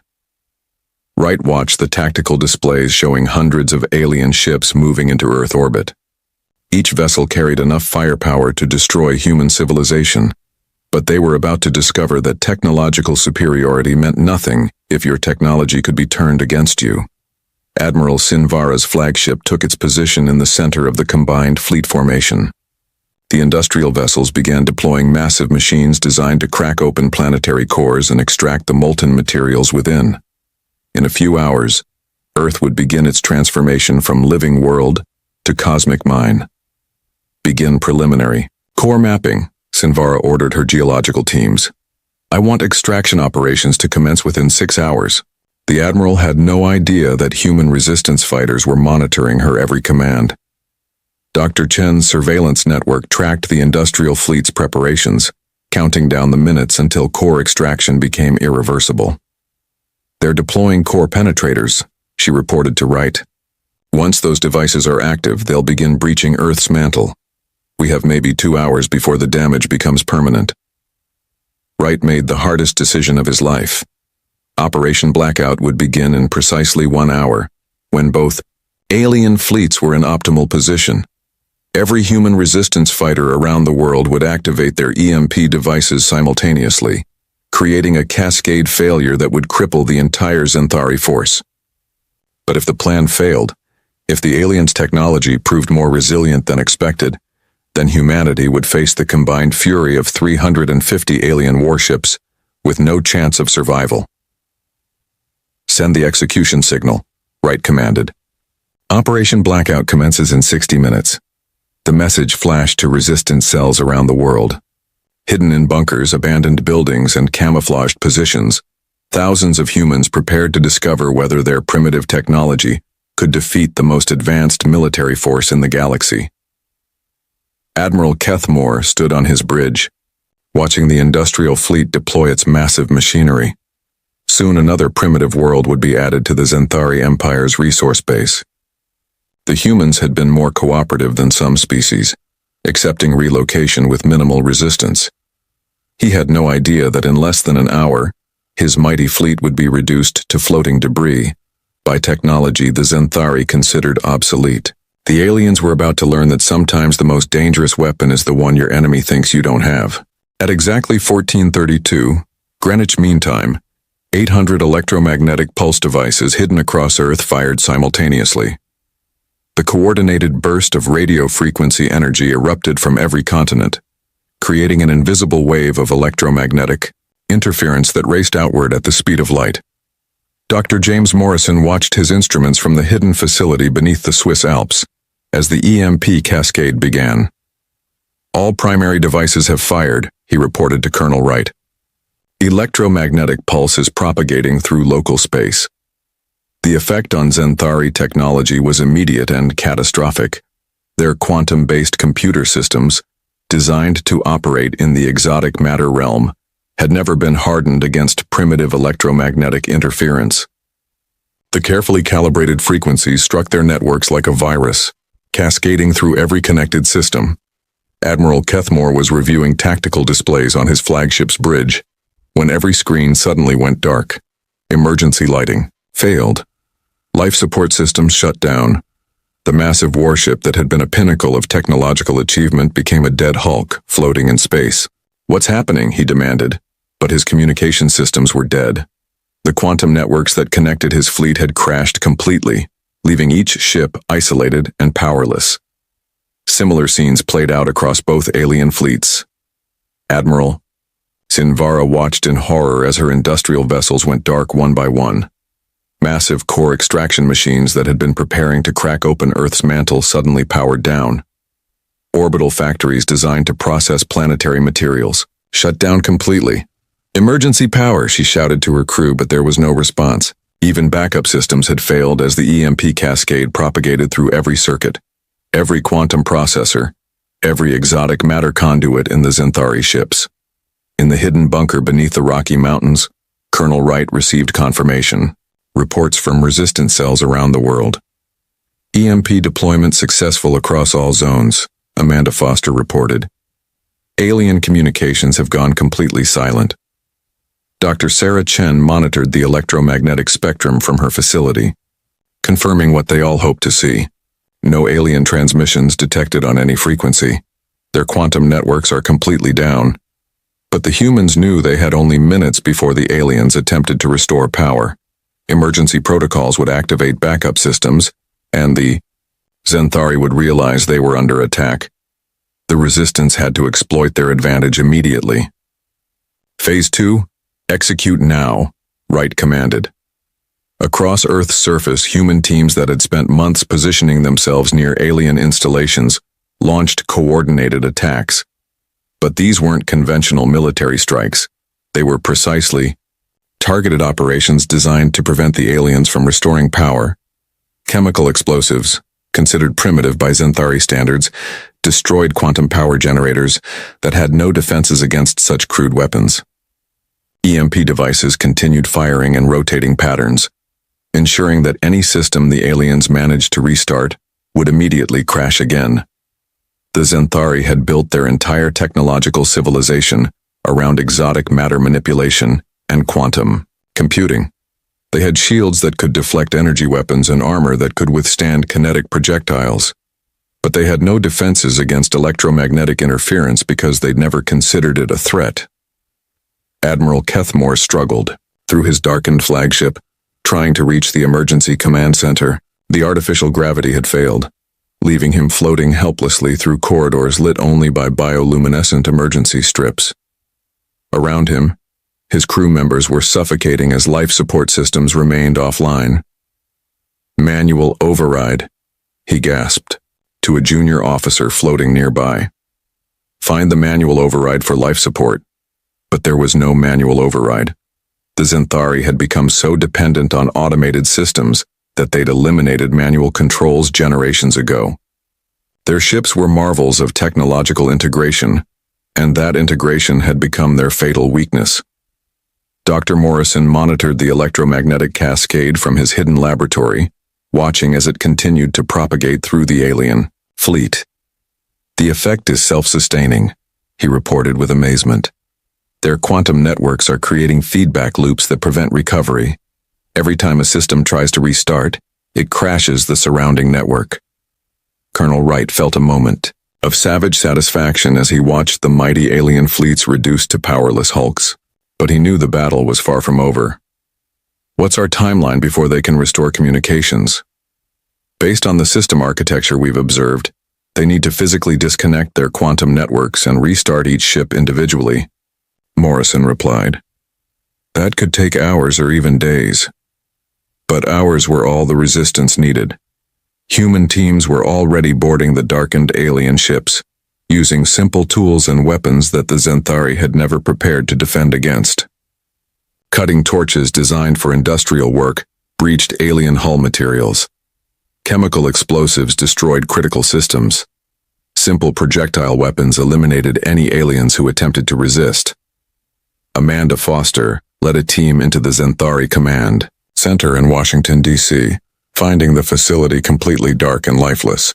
The aliens inside were struggling to breathe as their atmospheric systems failed. Most were unconscious or dying from oxygen deprivation. "Secure the facility," she ordered her team. "We need to prevent any communication with ships outside the solar system." The few conscious aliens offered no resistance. Without their technology, the tall, graceful Zenthari were helpless against primitive humans with simple weapons and determination. Admiral Sinvara managed to reach her ship's emergency beacon. a primitive backup system designed to function independently of the main quantum network. With her last conscious breath, she activated a warning transmission towards Xanthari space. Emergency. All fleets. Humans have unknown weapon. Avoid Sol system. The transmission lasted only seconds before she collapsed, but it carried across space at faster-than-light speed toward the Xanthari Empire. But the warning would take weeks to reach the nearest Xanthari outpost, and by then the damage would be complete. The Resistance had identified which ships contained the most critical technology and personnel. Those vessels became priority targets for boarding operations. Dr. Chen's monitoring equipment detected the brief transmission from Admiral Sinvara's ship. "We have an outgoing communication," she reported to Wright. "Short burst transmission faster than light, probably a warning to Xanthari space." Wright nodded grimly. They had expected this possibility. How long before that warning reaches its destination? Based on the transmission vector, approximately 3 weeks to the nearest Xanthari listening post. Then we have 3 weeks to complete our objectives. Those objectives had evolved beyond simply defeating the alien invasion. The Resistance had captured hundreds of advanced starships and thousands of Xanthari personnel. With careful study, humanity could reverse engineer technology that would make them equals to any galactic civilization. But first, they had to ensure the aliens could never threaten Earth again. Human boarding teams worked systematically through the darkened alien fleet. Most Xanthari were already dead from life support failure, but those who survived were taken prisoner for interrogation. The humans showed more mercy than the aliens had planned to show them. Prisoners received medical care and adequate food. Dr. Morrison's team began the complex process of analyzing Xanthari technology while their systems remained offline. "This is incredible," he reported to Wright. "Their materials science is centuries ahead of ours, but their basic electronics are actually inferior to human designs. How is that possible?" They skipped entire stages of technological development. They went directly from primitive tools to exotic matter manipulation without ever mastering electromagnetic engineering. It's like discovering fire without ever learning to make tools. The analysis revealed something even more important. Xanthari technology was designed around centralized control systems that could be accessed and modified. If humans could understand the control protocols, they could potentially take command of the alien ships. "We're not just defending Earth," Wright realized. "We're potentially capturing an entire fleet of starships." The implications were staggering. Humanity had gone from a single planet species facing extinction to potentially possessing hundreds of faster-than-light capable warships. The balance of power in the galaxy was about to shift dramatically, but the humans also discovered the true scope of Xanthari cruelty. Interrogation of surviving aliens revealed the fate planned for humanity: permanent enslavement on barren mining worlds, with human children raised as Xanthari servants. The aliens had never intended to honor their promises of protection and advancement. Admiral Kethamore, captured alive when humans breached his flagship, provided the most damning testimony. "Your species was classified as useful livestock," he admitted during questioning. "The relocation worlds have no sustainable ecosystems. Your population would have declined to manageable levels within a few generations." Wright felt cold fury as he listened to the aliens' casual description of genocide. "How many other species have you done this to?" "Dozens. It's standard protocol for primitive civilizations. We take their resources and use their populations for labor until they're no longer useful." The interview was broadcast to human resistance cells around the world, ensuring that everyone understood what they had truly been fighting against. This wasn't a war between equals. It was a fight for humanity's very existence. Over the following days, human teams worked to restore basic functions to captured alien ships, while keeping their advanced systems offline. The vessels would serve as research platforms and eventually as humanity's first interstellar fleet. Dr. Chen's long-range sensors detected no additional alien ships approaching Earth. The EMP attack had been so successful that the Xanthari apparently believed their entire force had been destroyed by some unknown cosmic phenomenon. The aliens' final transmissions indicate they think we used some kind of exotic weapon, she reported to Wright. They have no idea that primitive electromagnetic pulses caused the cascade failure. Wright smiled for the first time since the crisis began. Humanity had not only survived but had captured the very fleet sent to destroy them. The species dismissed as primitive had turned the tables on their would-be conquerors. But the victory came with sobering knowledge. Earth now knew it existed in a galaxy where advanced civilizations routinely enslaved or destroyed less developed species. The Xanthari hegemony controlled hundreds of star systems and would eventually send more forces to investigate the loss of their fleets. "We have work to do," Wright told his assembled commanders. "We need to reverse engineer this technology, train crews for interstellar ships, and prepare for the Xanthari Empire's response." The humans began broadcasting a message across all frequencies toward Xanthari space. It contained footage of the floating alien graveyards, testimonies from captured officers, and a simple warning.